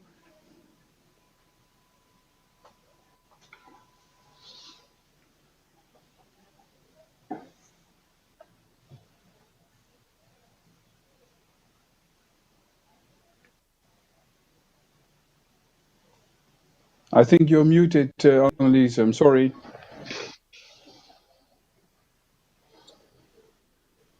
Can you hear me? Now we can. Thanks. I just wanted to look back and reminisce a little bit about the in real life workshops that we used to hold. Pointing back to this one that we joined together for in October 2019, when we had the whole Secretariat team together, and we had an old-fashioned but a very effective sticky note exercise in Copenhagen, trying to figure out how we would go forward with implementing the strategic plan. So we drew out the different work streams and we focused areas of activity, and we mapped all of these into a 5-year Gantt chart. So we defined key milestones, we confirmed where there were dependencies, and we identified what we called the low-hanging fruit. So as with any 5-year framework, it's quite detailed, of course, close to the start, and a little more open in the later years, but always sticking, of course, with the same trajectory of the strategic plan and always having the same goals in mind. So from this 5-year master plan, which you see down on the bottom right of your screen, we drew the activities for 2020, and we've done the same for 2021. We've carried over a few more activities in 2021 than we had anticipated, such as the planned IATI Expo, now slated for the fourth quarter of 2021. And we've figured out some new and innovative ways of achieving some of the other goals, such as providing support to partner country data users by offering an IATI in Excel service as an interim measure. Next slide, please. So in terms of the process, we have identified Secretariat portfolio leads, and they have been working closely with the board focal points to build the detailed work plan collaboratively. We've taken care to identify areas for joint work, make sure that we've avoided overlap. The activities carried over from 2020 have been carefully mapped together with the budget, to point made by Joan earlier. The activity costs were added where these were known based on similar work in earlier years. And personnel were allocated once we determined where and how the activity would be carried out. So during this session, I'm going to present some of the planned areas of activities in each of the different work streams. So we did share details yesterday of some of the new activities we took up in 2020 to deal with unforeseen needs around publishing COVID-19 data. So we've also mentioned a number of activities that we've had to postpone until 2021, or whenever travel or face-to-face activities are. But of course, we still have the agreed objectives to meet to keep the initiative on track, and we've had to explore new ways to achieve these activities in a timely way. Go to the next screen, please. No, is, to give you the correct paper numbers, I apologize, I should have said that in the beginning, but this is paper 4, the budget and the annual work plan, where there are more details and some figures in there. So I'm not going to quote back to you the figures that you've got in the paper already, but just to highlight some of the activities that we will be carrying out here through these next couple of slides. So in terms of partner country support, we will conclude the 2020 research on data needs and barriers, and will undertake pilot work in 1 to 2 countries to support import of IATI data into AIMS. We'll prepare materials and deliver training and support for national stakeholders to use the 2020 interim Excel data access tool that we've developed. And we hope to hold a partner country community meeting in late 2021. That, of course, was something that was planned for a third quarter of 2020. When it comes to improving data quality, we'll work with publishers. You heard something of that yesterday from Petya. We'll work with publishers to support them to fix data quality issues that will be revealed through the use of the new validator. And we'll implement a number of recommendations from a report on feedback mechanisms that was commissioned through the Data Use Working Group in 2020. We'll undertake a systematic review of how publishers publish, and we'll develop a strategy to bridge the gap between current publishing practices and data user needs. Using IATI Connect, we'll lead consultations to update publisher guidance. And as Joseph mentioned this morning in the results framework session, we'll develop a new methodology for measuring data quality, which is going to be relevant for both the Data Quality Index and the publishing statistics. The Secretariat is also going to support donor harmonization work that will be undertaken by the board, will be led by the board, ensuring that as governments mandate publishing, these mandates remain in line with the standard. Go to the next slide, please. When it comes to promoting systematic data use, based on a gap analysis undertaken in 2020 through the Data Use Fund, we'll develop data access and use guidance materials. And working from different pieces of data use research, we'll prepare a set of key user requirements that we'll use to inform the way we develop future data use tools. We'll increase our direct support to different user groups to access, use, and analyze data, whether these requests are being received through the help desk or through other sources. And we'll step up our support to the Data Use Working Group and administration of the fund, as was discussed yesterday in Andy's session. In terms of consolidating the technical core, you heard quite a lot about this yesterday in Wendy's early session, about the steps to implement the recommendations from the 2020 technical stocktake.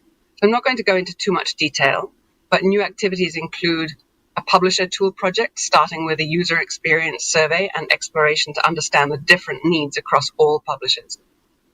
Similarly, we'll get the work underway on the new semantic data layer, the future portal, as Wendy has explained. We'll build a new API gateway. And on the policy side, the board has asked us to do some further work on publishing statistics, hosting of publishers' XML, and storing historical data, since these 3 items were flagged during the stocktake as important exercises to undertake. Go to the next slide, please. Regarding the 5th work stream to strengthen the community, you've heard quite a lot about our new communities of practice, which are based on a detailed strategy developed in 2020. So based on extensive experience around COP management, we hope that these will become self-sustaining, but do recognize that in the early stages, they'll need to be nurtured if they're to grow. So we'll build engagement on the platform, across communities of practice, and beyond our existing community. We'll host, maintain, and use IATI Connect to undertake consultations, replacing the earlier discuss forum, and ensuring that this provides an opportunity for much, much broader consultation. As many of you know, members had looked forward to a pilot annual IATI community event. This was to have taken place this year. Obviously, we've shifted the planning for this back to 2021, and we're undertaking 2-track planning in case virtual remains the only option. So a working group has been formed to help to take that planning forward with the aim that we'll hold an event in Q4 of 2021. And in advance of that, we do recognize as well that it's been a very long period to wait for an IATI event, already 1 year, and in fact longer since the historical tag event that took place in Nepal. But we will instead hold themed virtual community events in quarters 1 and 3 of 2021. Moving to the 6th work stream around communications, we'll implement the communications and social media strategies that you heard about yesterday, and we'll continue to develop news items for our website. Marking the first year of our strategic plan, we're going to redesign our annual report as a flagship communications product. We'll develop a range of new awareness and guidance materials for different audiences, and we'll undertake a process of reviewing our website to refresh it. Just moving on to the last slide here with the last 2 work streams. We'll undertake targeted outreach to new partners, including DFIs, Global South, key networks, and we'll develop targeted messaging and information packs for different groups, whether these be the UN, Grand Bargain signatories, different state data standards. We'll continue to advocate with publishers to encourage their continuing investment in data quality. And then the last one here is around institutional arrangements. And we'll continue, well, in fact, we will step up support to working groups as they are established, both providing substantive and logistic support as an important new governance mechanism agreed by members last year, and ensuring that these are manageable in number and supportive to the board in terms of advice. A further important activity in this work stream will be to monitor our progress against the results framework. And of course, there are a number of activities that will be ongoing, name just a couple: support for the board through its quarterly meetings, support for the MA, and ongoing financial management. So obviously there's a lot of work that we continue to do that is not listed as a separate item in the public work plan. Can we go to the last slide here, please? So while the Secretariat is going to continue to refine the detailed activities, costs, and the quarterly breakdown together with the board, I wanted to close with an overview of the budget that's proposed for 2021 and highlight changes from 2020, which you can also see on page 7 of paper 4, because I do recognize that this is going to be very, very small print, and you may struggle to be able to see that. But this is the same information that you have in the paper. On the left, in the blue, you'll see the costs of activities. Under these, such as consultancies, events, hosting costs, services, these amount to some 1.3 million. And on the right, you'll see the summary of personnel costs. These amount to 2.1 million. These do not include, I think it was mentioned earlier on, the in-kind staff contribution of consortium members, which amounts to some 300,000. You'll also see a reference to the contingency reserve amount, which was carried over and untouched in 2020. So the annual budget, excluding in-kind contribution and contingency reserve, comes up to 3.66 million in 2021. Can you go to the next slide, please? We've just highlighted a couple of the keynotes. They're also mentioned in the paper, but just to flag where the key changes are. The activity budget decreases by 257,000 in 2021. And the personnel budget increases by 360.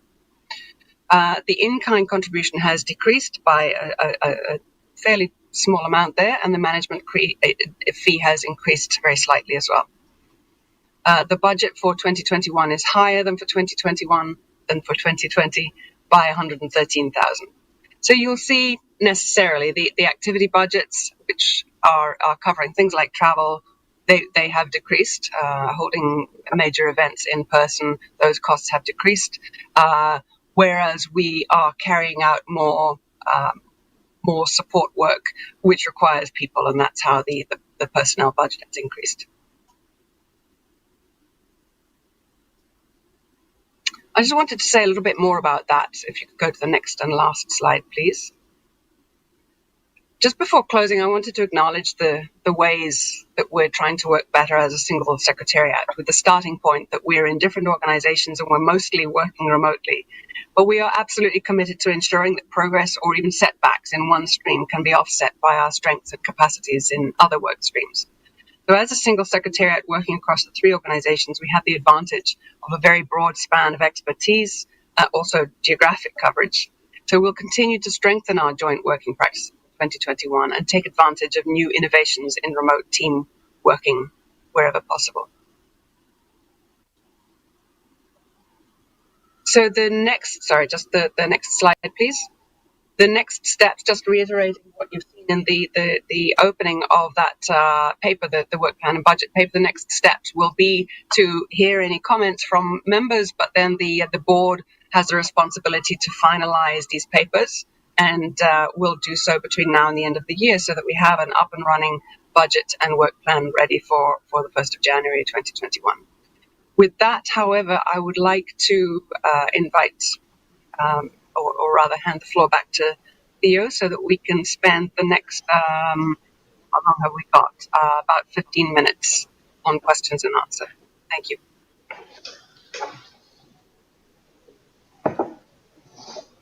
Thanks, Lisa, for handing it over.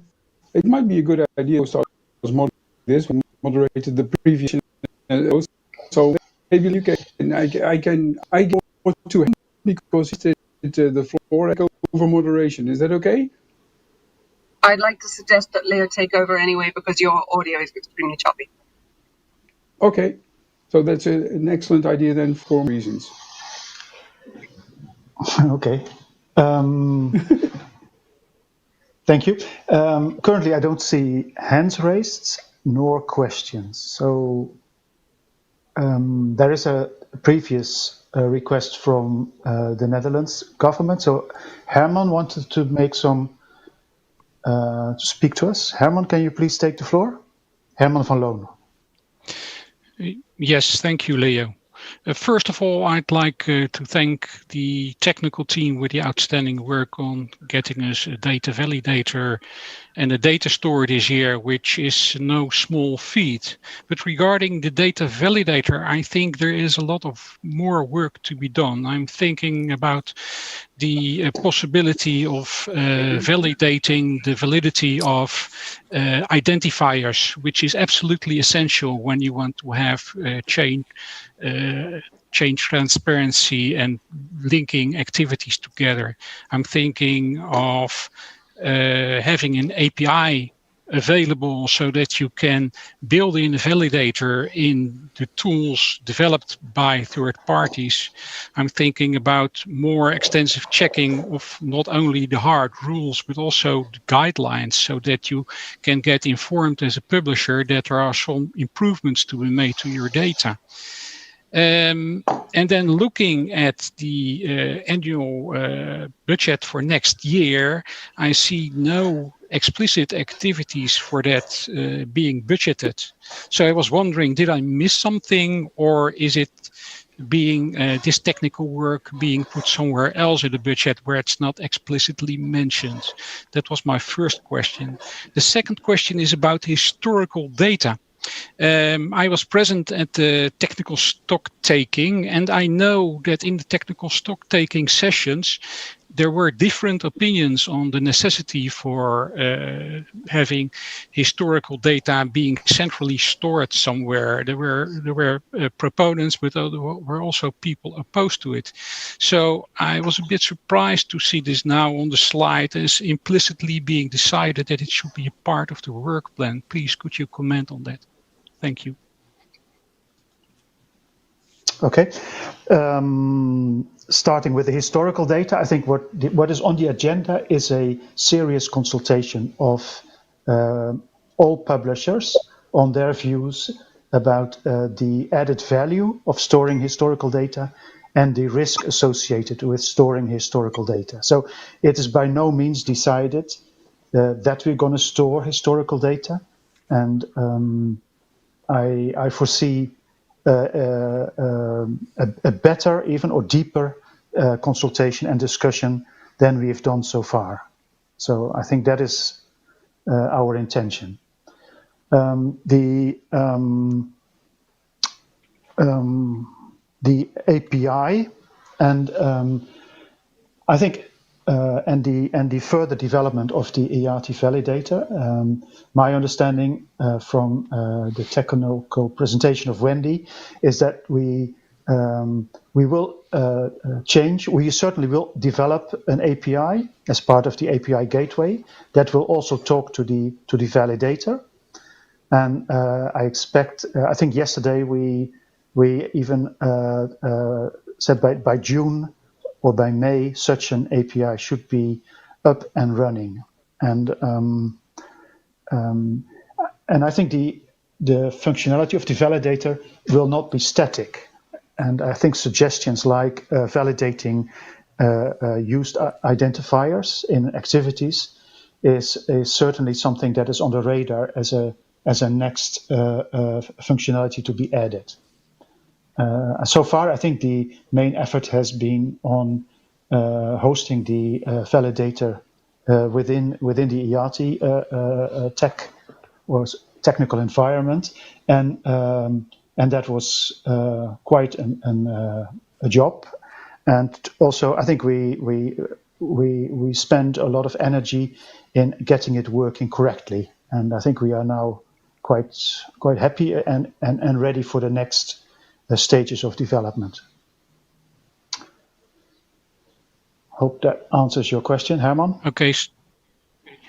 So I translate that in, yes, there will be budget available and manpower available to work on the data validator in 2021. Yeah, if you look at the budget, there's consolidating the technical core, which has both 300,000 on activities and 668,000 on personal costs. And the validator, as it's hosted in-house, is mostly on the personal work stream budget line, I think, the personal costs. So it's a yes. Okay, thanks. Yeah? Thanks. Can I give the word? Okay. So Rory from FCDO, still call it DFID, but obviously someone told me it has changed. I just noticed Annelie's hand go up briefly there. Annelies, would it be good for me to yield to you first? Did you have something to follow up on Herman's point, and then I can come back? I'll take it for the moment, if I can. Just to let Herman know and others that there is an extremely lengthy, very, very detailed spreadsheet of all the activities that will be carried out that the board is well aware of and has a very good view over. So yes, there is sufficient fund given over to further work on Validator, further work on a number of our technical tools. These are well documented. Yes, but we're not moving on with. So the floor is yours, Rory.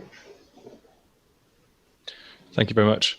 I would first like to echo Herman's thanks and congratulations for the good work that's been done this year, and also echo a few points there around the scope of the work next year.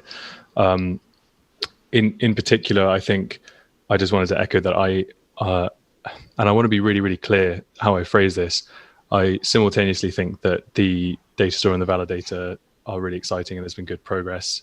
And I also think that they are incredibly core to the usefulness of this entire standard and initiative, and would want to just lobby as much as I possibly can for any extra funds that come out of travel no longer being as expensive as it is, and contingency funds and the like, to be continually and sustainably channeled into these tools. I say this as representing an organization that self-hosts something which is pretty similar to a data store, which we would really love to not have to do in the future. But at the moment, we will continue to have evolving user needs. And I think I really want to say that I'm saying this not because anything unsatisfactory is coming out of the data store now, but because a data store is a very complicated, incredibly core piece of infrastructure. And I think the word consolidating to me is a little bit, it sounds potentially as though there's going to be a decreasing scope over time. And I would lobby from a technical standpoint that shouldn't be the case. The budget should be probably staying the same, if not growing, over the next few years, and that's what I would expect. Were I to be creating something that is going to be doing as much heavy lifting as that tool will be doing, we want to, and I'll be explicit about this, we want DevTracker to run directly off the data store. The DevTracker being the UK government's primary portal for all transparency ODA data, and I have lots of plans for things that we want to build on top of it.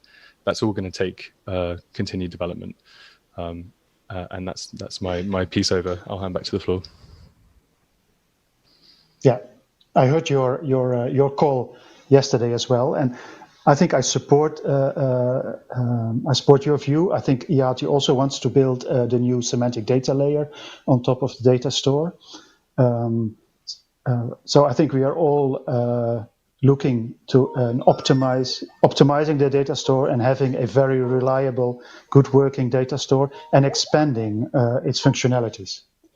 And we are still working in a contract with the supplier of the data store, looking at increasing functionalities in a phase 5, and it's going to be core to the new technical estate we have in our vision, and we don't want multiple data stores in-house. So, and we also want current multiple data stores outside of the estate being able to interact through the API gateway with a single data store.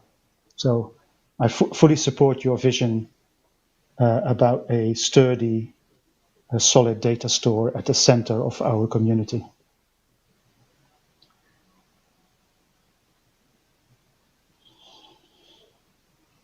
So I think there are no further questions, I think. Only people Leo? Supporting Rory. Yes? Leo, there is a question from Eric Hesseling from Netherlands Enterprise Agency. Please go ahead, Eric. Yeah, no. Okay, thanks a lot. Yesterday, I raised the issue that my organization is very much in favor of more in-depth information on who are the users worldwide of the IATI data. It can be that it's on the list of activities in 2021 mentioned by Analyzer, but if not so, I'm eager to hear from the board and also the assembly the opinion of this idea.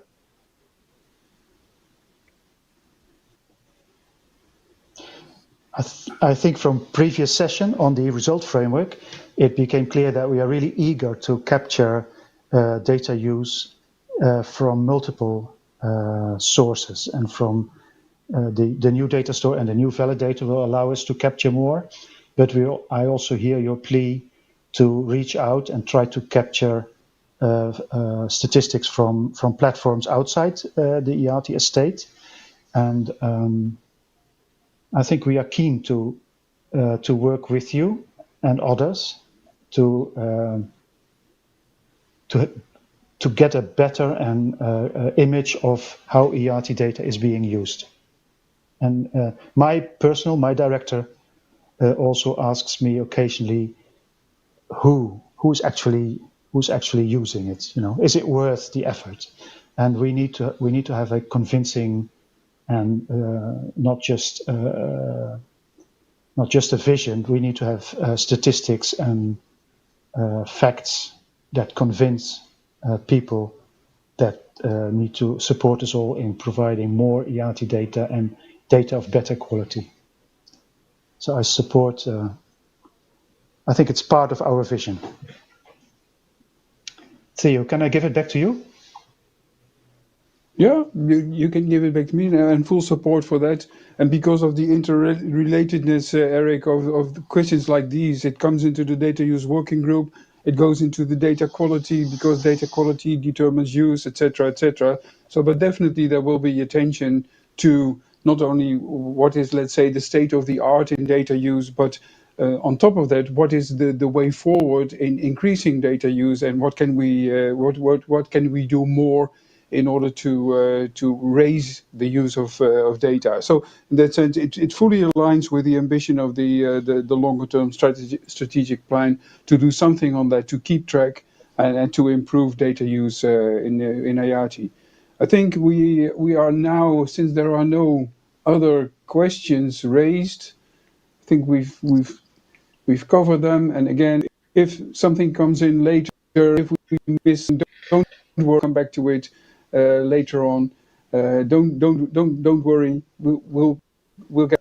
With that having said, I think this closes down this session on the annual work plan, and let's move on to session. It's still called 13. I mean, sometimes 13 is missed. So session 14, institutional working group. Let's move on to the next session. Thank you. And over to Joseph.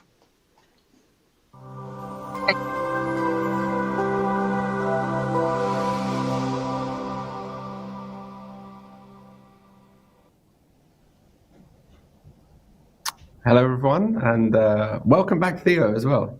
You're also with me in this session.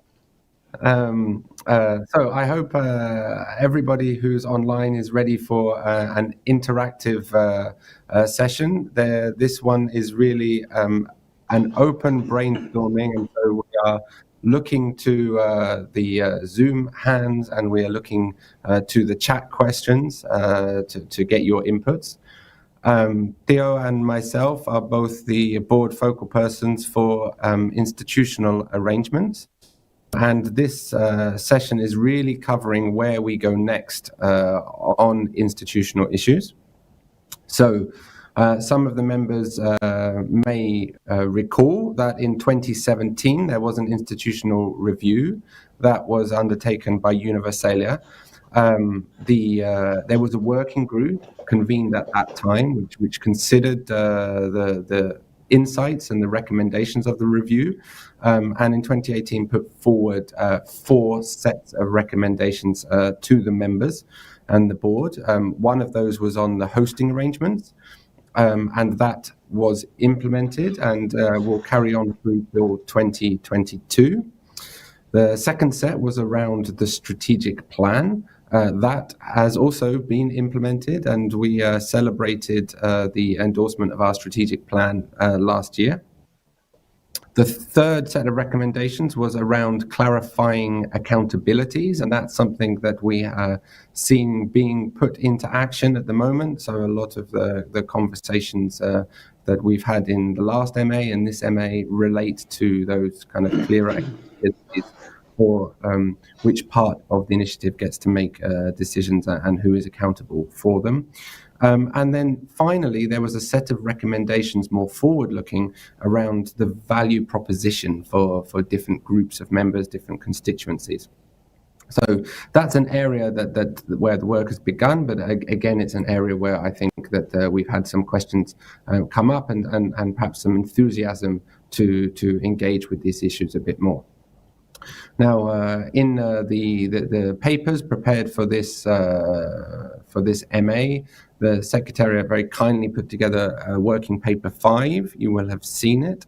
The idea of this paper is that the board, after this MA, will be requesting the Secretariat to put together a terms of reference for an institutional working group to take forward our arrangements into the next iteration, into the next generation, to support the continuous growth and support of IATI. So here is an opportunity for Theo, myself, and the rest of the board members to hear your ideas for what that terms of reference should consider. We may not be able to respond to everything in this session, but we will certainly be taking notes and asking the Secretariat to consider everything that is raised. So please do speak up. It's a great opportunity to contribute. There are some ideas that have been put forward. So if we move to the next slide. So one of them is that we know that already there's been, several reviews, evaluations, some coming out recently that look at IATI, that look at the value that IATI has been able to realize at different levels, at the global level, at the country level.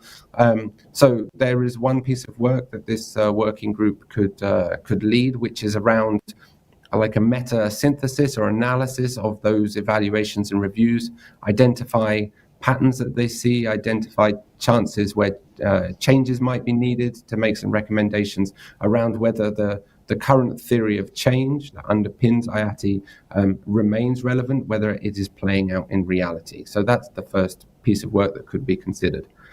The second, as I mentioned, is that the current institutional arrangements, hosting arrangements for the Secretariat, last through 2022. So we will need to consider at some point what comes next, and there's an opportunity for this working group to get into those discussions. We also mentioned in the results framework session about a midterm review of the strategic plan. So setting out the criteria for that and the arrangements for that will be an important piece of work. And then, of course, I mentioned the value proposition and looking at membership costs, criteria, and our long-term sustainability strategy, really, about our membership is a chance to look at that. So those are ideas to kind of seed ideas, food for thought.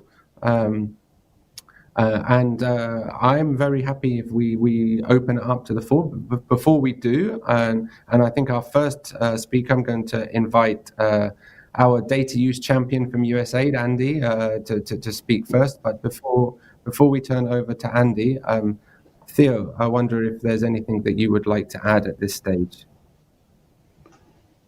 Well, thanks, Joseph. No, I think except to encourage people, to encourage the members, or to encourage those observers there, to observe, to all those with a good heart to IATI, to come forward with ideas on what to move forward and how to move forward. I mean, we have our strategic plan until 2025, but obviously this is not the end. It's and if there is going to be a seizure after that, we have to prepare for that. So come up with institutional arrangement is not just thinking about whether to or not to maintain the same hosting arrangement, or whether to have an open tender, but also considering, for example, in how to make IATI institutionally independent. It's these ideas that I would like to see coming up in the institutional working group to be discussed. Constituents, whether the current constituency is still the right one, fit for purpose, or whether we should be thinking on other, in short, any idea coming up. So instead of coming up with questions, I think come up with ideas, and then maybe we can, and we will certainly pick that up in framing the terms of reference for the working group. And I'm very much looking forward. I have been part of the previous institutional working group, and it was big fun, and I think we did a great job. And I'm definitely looking forward to a very nice institutional working group to discuss really fundamental issues that are determining the future, that will be determining the future of IATI, and the let's say the fostering of our initiative. So in that sense, a warm welcome and a very much appreciated contribution from the side of all those belonging to IATI community to come forward with ideas. Thanks, Theo. So there you go. You've had your invitation, everybody. I don't see any hands raised yet, so I expect to see a few in a moment. But firstly, I'd like to turn over to Andy. Please go ahead. Perfect. Great. Can everyone hear me? Yes, we can, Andy. Okay, great. So first, thanks for this. We do not have very many comments, but just in thinking through this document and how, the proposals that were already in there, one thing we did want to suggest was looking at membership and thinking about just continuing to increase and diversify membership, and perhaps adding that as one of the suggestions for the review. And then also just thinking about a working group, and obviously it's a group of volunteers. I think it was in this document or the one on more detailed on working groups, but it suggested 7 to 8 members. So we just wanted to suggest that given the diversity of some of these topics, that perhaps there's an overarching working group with, perhaps subgroups or something underneath, just because it looks like a little bit of a daunting, diverse task for 7 to 8 volunteers. But that is everything for us. Thank you very much, Andy, and I very much appreciate you bringing up the idea of scope there, because I think that's definitely something that we want to pick up in this discussion about, how broad it needs to be. And I think certainly once we see a draft terms of reference, then we can definitely look at this idea of whether one working group is sufficient, or whether having a multiple layered one would be a good way forward. So thank you for that idea. In terms of members signing up to that group, we'll follow the process that's been established for working groups. So first we would like to see a terms of reference, and then that will be shared, and there'll be an opportunity for expressions of interest that are put out according to the SOP for working groups. But I do see a hand up from FCDO. So Rory, would you like to jump in? Sure, thanks. I'm not sure if these count as ideas, but they're also not quite questions. So we'll see what people think they are. The first thing that I wanted to just raise is that I think we're still kind of lacking a tag or a replacement for the tag. This came up yesterday. We've got communities of practice, and we've got obviously a lot of new tooling and new ways of working around those communities of practice. But the understanding I got from those consultations were that these communities of practice were ultimately just that. They weren't part of the institutional workings of the initiative or the standard. And so when it comes to the next version upgrades or a kind of similarly technical consideration, there's the technical working group, and they will be coordinated by the Secretariat, but they won't be, no one will come to them and say, can you sign this off? So I think there's just there's a bit of a lack of clarity from our standpoint as to what that will look like in the future. I'm not sure if this is the right session for that, but it feels like it's something that would need to be resolved. And it might be that the resolution to that is we just say that there's an advisory role that a COP plays, and then ultimately the Secretariat will then take to the Members' Assembly a proposal, and the old function that the tag plays doesn't exist anymore. But if that's the case, then it'd be good to see that kind of in writing. Another slightly more nebulous thing, which I suppose I'd be interested in, as someone that has in the last year migrated from being part of the sort of private sector cadre into the bilateral donor member cadre, is obviously the membership that I'm representing has changed as a result of that. And I'm quite interested now that there's not really any sort of in-person meeting up with people. I don't really know what other people within my cadre look to their membership for in terms of direct results. Obviously, as you can tell from my previous question, I tend to come at things from a really sort of techie infrastructure angle, but I wonder if there's a kind of user needs mapping. What do we all want out of our membership, and how does that get processed into the strategy longer term? Because certainly I think with the if we're looking at the really long-term vision for IATI, there should be I think a little bit more of a run-up towards decision making than we've had for obviously with the year that we've had. This year it's things happen quite quickly, and I think a slightly longer consultation where people get to do a bit more peer-to-peer discussion as well would be good to have as part of that. That was a bit rambly towards the end. Apologies. Hopefully that will make sense. Thanks very much, Rory. And just to be perfectly clear, that the working groups are absolutely part of the governance now. So the role formerly taken by TAG is replaced by the working groups. I don't know, Theo, if you wanted to speak to that particular question at all. No, absolutely right. So working groups are part of the let's say the formal structure of IATI, and therefore are having an advisory role towards the board, of course, and there's always board membership involved. But what I also got from both Rory as well as the suggestion of Andy, it might be a good idea because working groups are limited in terms of reference and in terms of membership. And if there is a broader constituency, we might engage in something like a nice interaction between a community of practice or an institutional community of practice, and tap on ideas coming from that and feed that into the working group, because there's a wide array of subjects to be covered, and not everyone can be part of the working group. To also answer a question from Sim. So the working group composition is fairly organized. It's regulated. It's part of the SOP. So in that sense, we can be creative and find some ways forward in mixing communities of practice and working group on specifically this topic. Thanks very much, Theo. And I think that I mean there's some.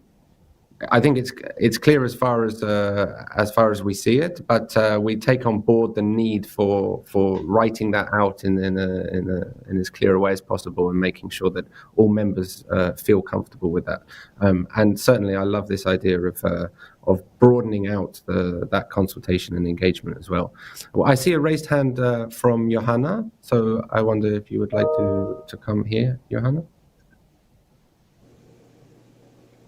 Yes, thank you. I just wanted to share strong support for ensuring that the consultations and the engagement is as broad as possible, and also early on, as Rory's mentioned, and perhaps like some other people in this meeting, having gone through some of the earlier exercises.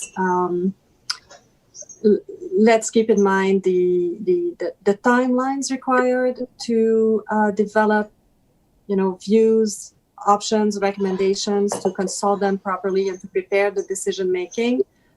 Keeping in mind that because the arrangements end in 2022, they basically need to be renewed.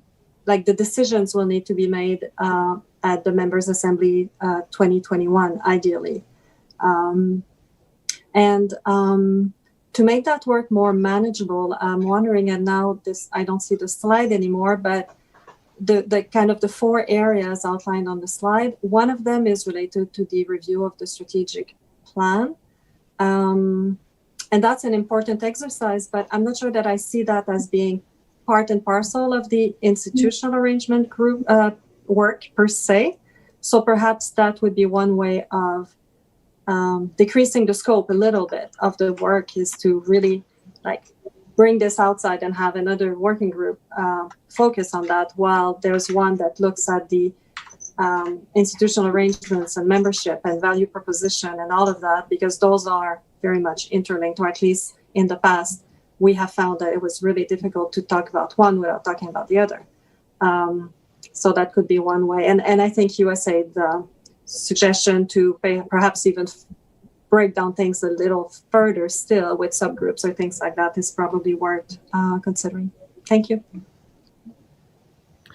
Thank you, Johanna, for those very practical and helpful suggestions. It's really useful to keep an eye on the timelines like that. And yes, perhaps that is a solution in a sense, to keep the focus of this working group strongly looking ahead, to make sure that all the members get to see its recommendations well in ahead of any decisions that need to be made.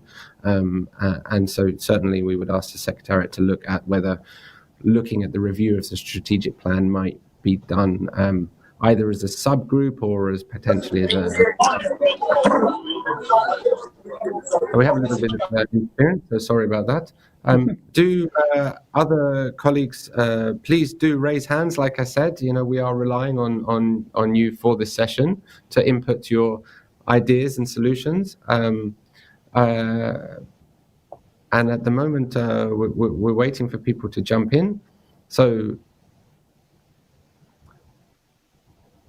is there any, I think we do have a hand. We have a hand up from Rosemary from UNEP. So please do come on, Rosemary. Yes, thanks very much, Joseph. And really just thinking aloud, but the first point to me would be the very strong link between the 2 and the 4.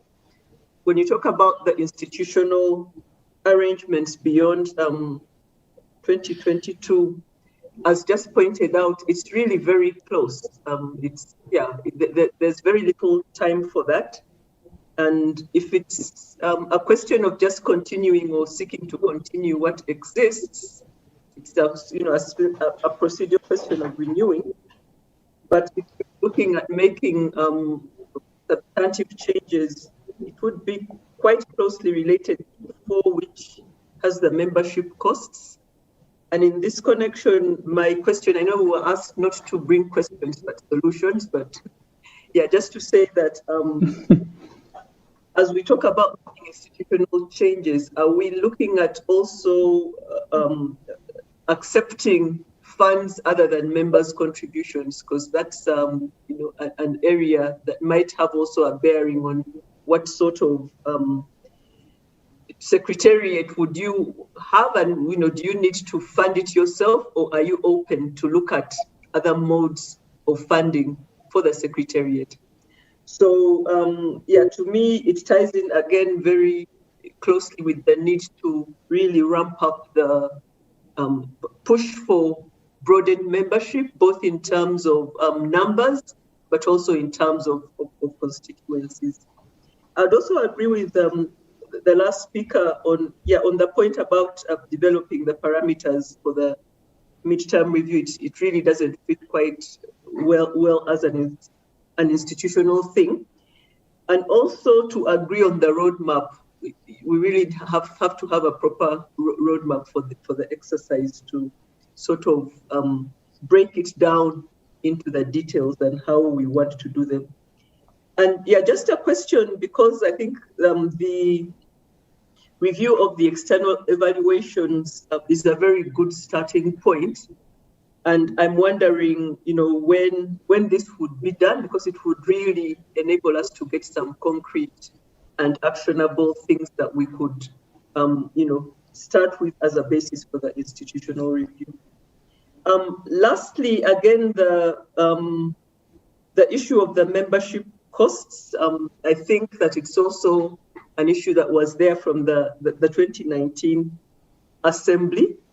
And I'm wondering, is the discussion only going to take place within the institutional working group, or are there any proposals already in that direction? Thank you. Thank you, Rosemary, very much for those comments, and particularly like the ideas are very useful to pick up on ideas such as having the roadmap, and it's useful to hear your support for the idea that Johanna put forward as well. In terms of and I very much hear your call around diversifying membership. In terms of membership costs and arrangements and value and so forth, I wonder, Dio, is there anything you wanted to come in as a response to some of those questions? Yeah.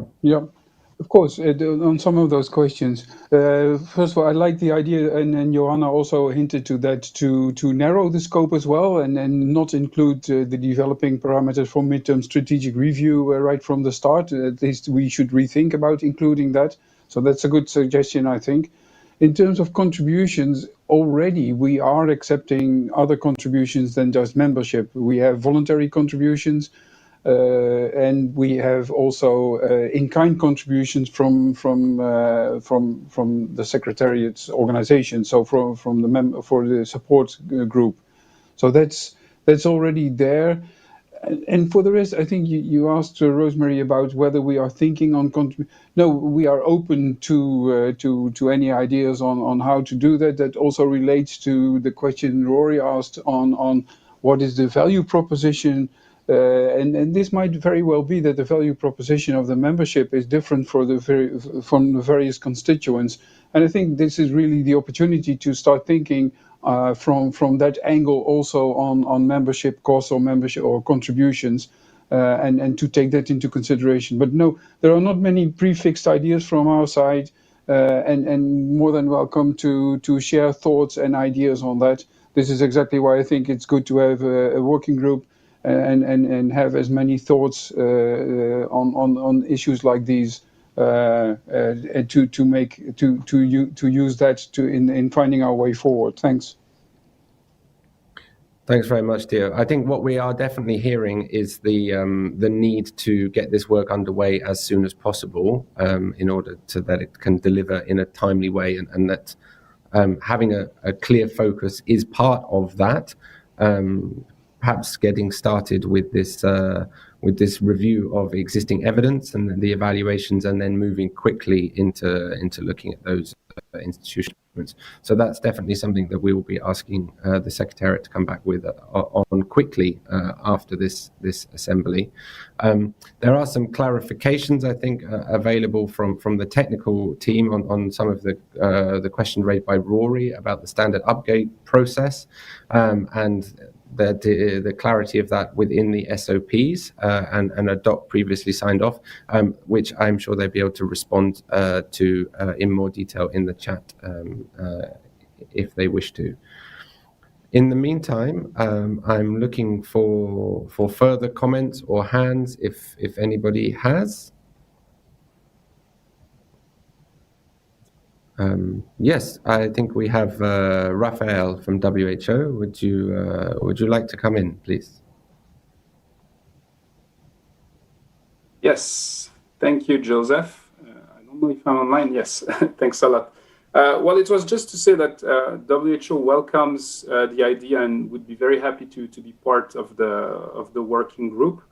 One point we would like to draw is really that whatever working group is created has to be representative of the IATI constituency. So we know that there's a large array of different publishers and members, and we think that we could bridge and have, like, say, a selection and some working on behalf of a smaller group.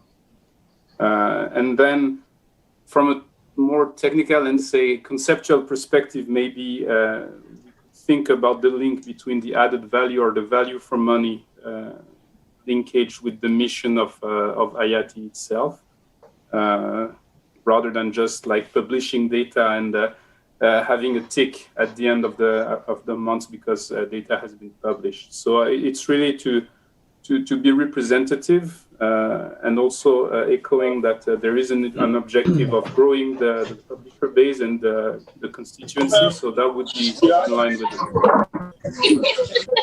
Over. Okay. Thank you very much. And sorry about the little bit of interference there in the sound. But I think again, it's great to hear this focus on the diversity and the strength of our membership, and that's definitely an object for this group to look at. In lieu of other hands or comments coming up, I think we've got a lot of very useful material to share with the Secretariat, to put into this draft terms of reference. We very much hear the call for bringing it forward very quickly, and to get things away as soon as possible. And I think maybe Theo, if you have any last words on this matter, you're very welcome to come in, and if, when you're saying anything, anybody still has an idea or a thought, then there's still an opportunity to speak up. So I'll just keep on talking until somebody shows up to come up with another idea. That's the intention, or no, not much to add, nothing to add. In fact, Joseph, and then really looking forward to engage with the working group and to have a lively discussion, as lively as possible, with the broader IATI community. So having said that, there was one. There is. There's Yes, you you've see, inspired. it worked. So here, just volunteered to raise another issue, to come up with another suggestion, or to raise a question. Please, so here, go ahead.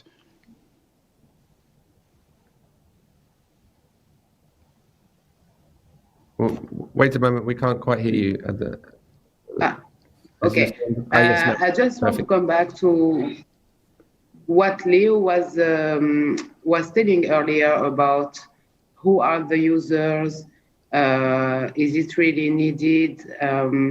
I think if we can, what is the value of IATI for the users? I think if we can really reply to that, it will help us for the institutional working group as well, to see the theory of change, how we should address the needs, where we should put our intention. So I think we need to address this question first. Thank you very much. So yeah, I think that's a great point, that whatever institutional arrangements we have, they should certainly support the results and the impact that we are looking for, and not the other way around. So that's a good way to finish, I think. So on that note, thank you for these ideas. I think we will move to a break now, and the next or final set of sessions will commence at 10 past the hour for those of you who are on a time zone that is similar to GMT or Eastern Standard Time. And I think that gives us how long? Gives us about 30 minutes for a break, which is a very big cup of tea where I come from. I'm not sure about. Oh no, I'm being told no. Let's go for 15 minutes. 15 minutes only, and then we'll come back early. So yeah, 15 minutes, please.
Well, welcome to all of you for this final session. I'm happily I see that Annelies is joining me in the image, so that's good. Key points for the chair's rep. This is what's left for this extraordinary MA this year. Sorry again, we couldn't meet in person this year, and thanks for sticking with us for this online MA. Working across time zones meant we had to have shorter days and shorter sessions. But thank you for engaging in the Q&A sessions and for your lively contributions to the chat box. The Secretariat and board members have answered many of the questions as they've come in. But as I indicated earlier also, we've kept a record and will send answers to any questions that have been missed along the way by the end of the week. And I see the commitment of the members because they already are sending me emails to remind me of questions that were apparently not answered. So be reassured, we will come back to all the questions, even if we've missed them along the way. So yesterday, we focused on looking back on what's been achieved this year, which has been a difficult one for all of us. We've nevertheless made progress under each of the 3 objectives highlighted under the strategic plan, and I've appreciated sincerely the kind words of support by many members for the progress achieved. The technical stocktake provides us with a roadmap for strengthening IATI's technical core, and this year we've launched 2 new critical tools, the validator and the data store. We have noticed, of course, the issues raised by members on the performance of the data store, and we are aware of these, and the technical team are working with the supplier to resolve these. We had good sessions on data quality, where we welcomed positive feedback from members and also suggestions on how to bring publishers and users together and make use of the new community of practice.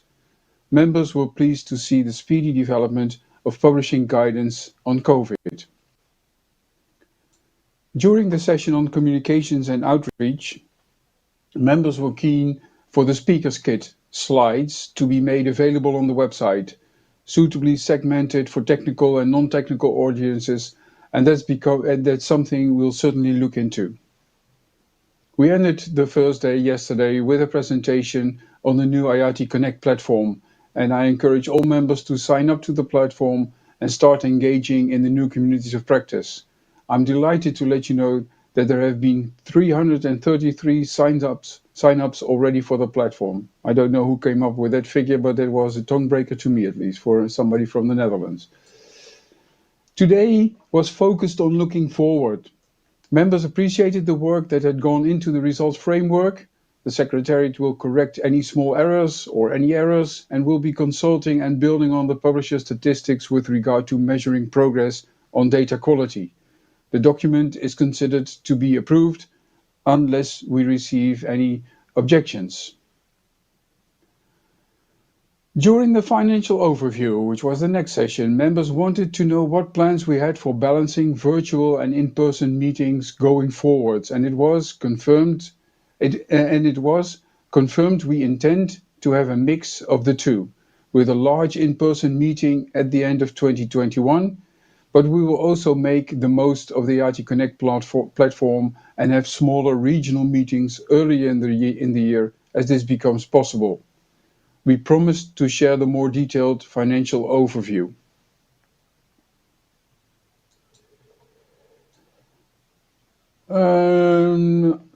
Overview after the meeting. I'm sorry for that. Members wanted clarification on the purpose of the contingency fund and asked for budget papers to be presented in a more accessible form, especially for the benefit of new members. We will take note and provide this in the future, and we'll definitely make clear where these can be accessed if possible. We discussed the work plan and budget. Members were keen to see greater investment in the validator and data store and assurance that performance issues would be resolved since other tools, such as those of members and the semantic layer, will rely on this. It was clarified that with regard to storing historical data, this is a consultation and not a decision. There was a request for additional information on the API gateway, which we will share. In our final session, We considered what should be included in the remit of a new working group on institutional arrangements. Members had questions and suggestions around the scope, how broad it should be, and some ideas on whether it should be a series of subgroups or subgroups. TORs will be developed by the Secretariat and shared following the process set out for establishing workgroups. The process for consultation on upgrades was raised, and I'd like to remind everybody that the standard upgrade processes are clear in the SOP and continue to apply, regardless of any of the platform. This concludes our formal work, and I wanted to thank you for your participation in this new way. You'll all receive a short feedback form afterwards, and I really encourage you to complete this so that we can approve. And now an anonymous squirrel is even adding text while I'm speaking. So thanks also, and I didn't need reminding of that, for the Secretariat, the interpreters, the technical people, all the people that made it possible, both on form as well as content, as well as on quality and quantity in every respective way. I thank everyone from the bottom of my heart, our heart, I hope, and appreciate that it has taken the form it did. Now, please, everybody, turn on your cameras so that we can take a Zoom family photo before we all go our separate ways. And thank you very much for doing that. And with that, after making the Zoom family photo, we can all, well, go home, stay on work, go do for a good night's sleep, whatever. Thank you very much.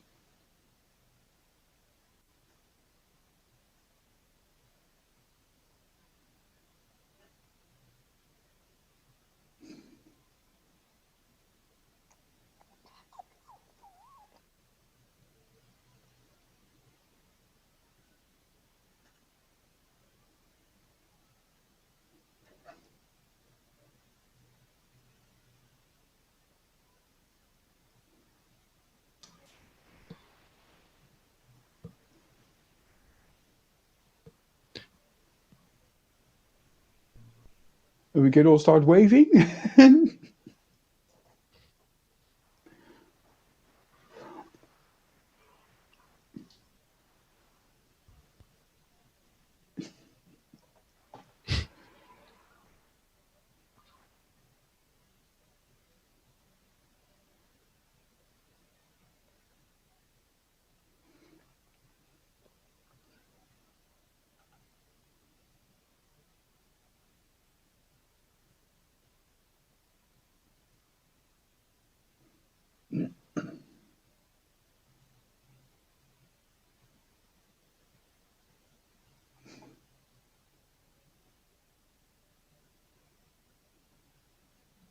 Thank you very much. Bye-bye. Nice evening. Have a nice day, everyone. Thank you. Same to you. Bye. And Merry Christmas in advance. Yeah. Yeah. Merry Christmas as well. Okay. Cheers. Bye. Fastly approaching. Thank you.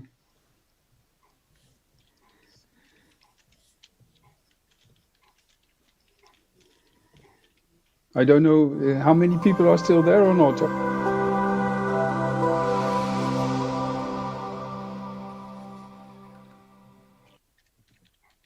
Okay, bye.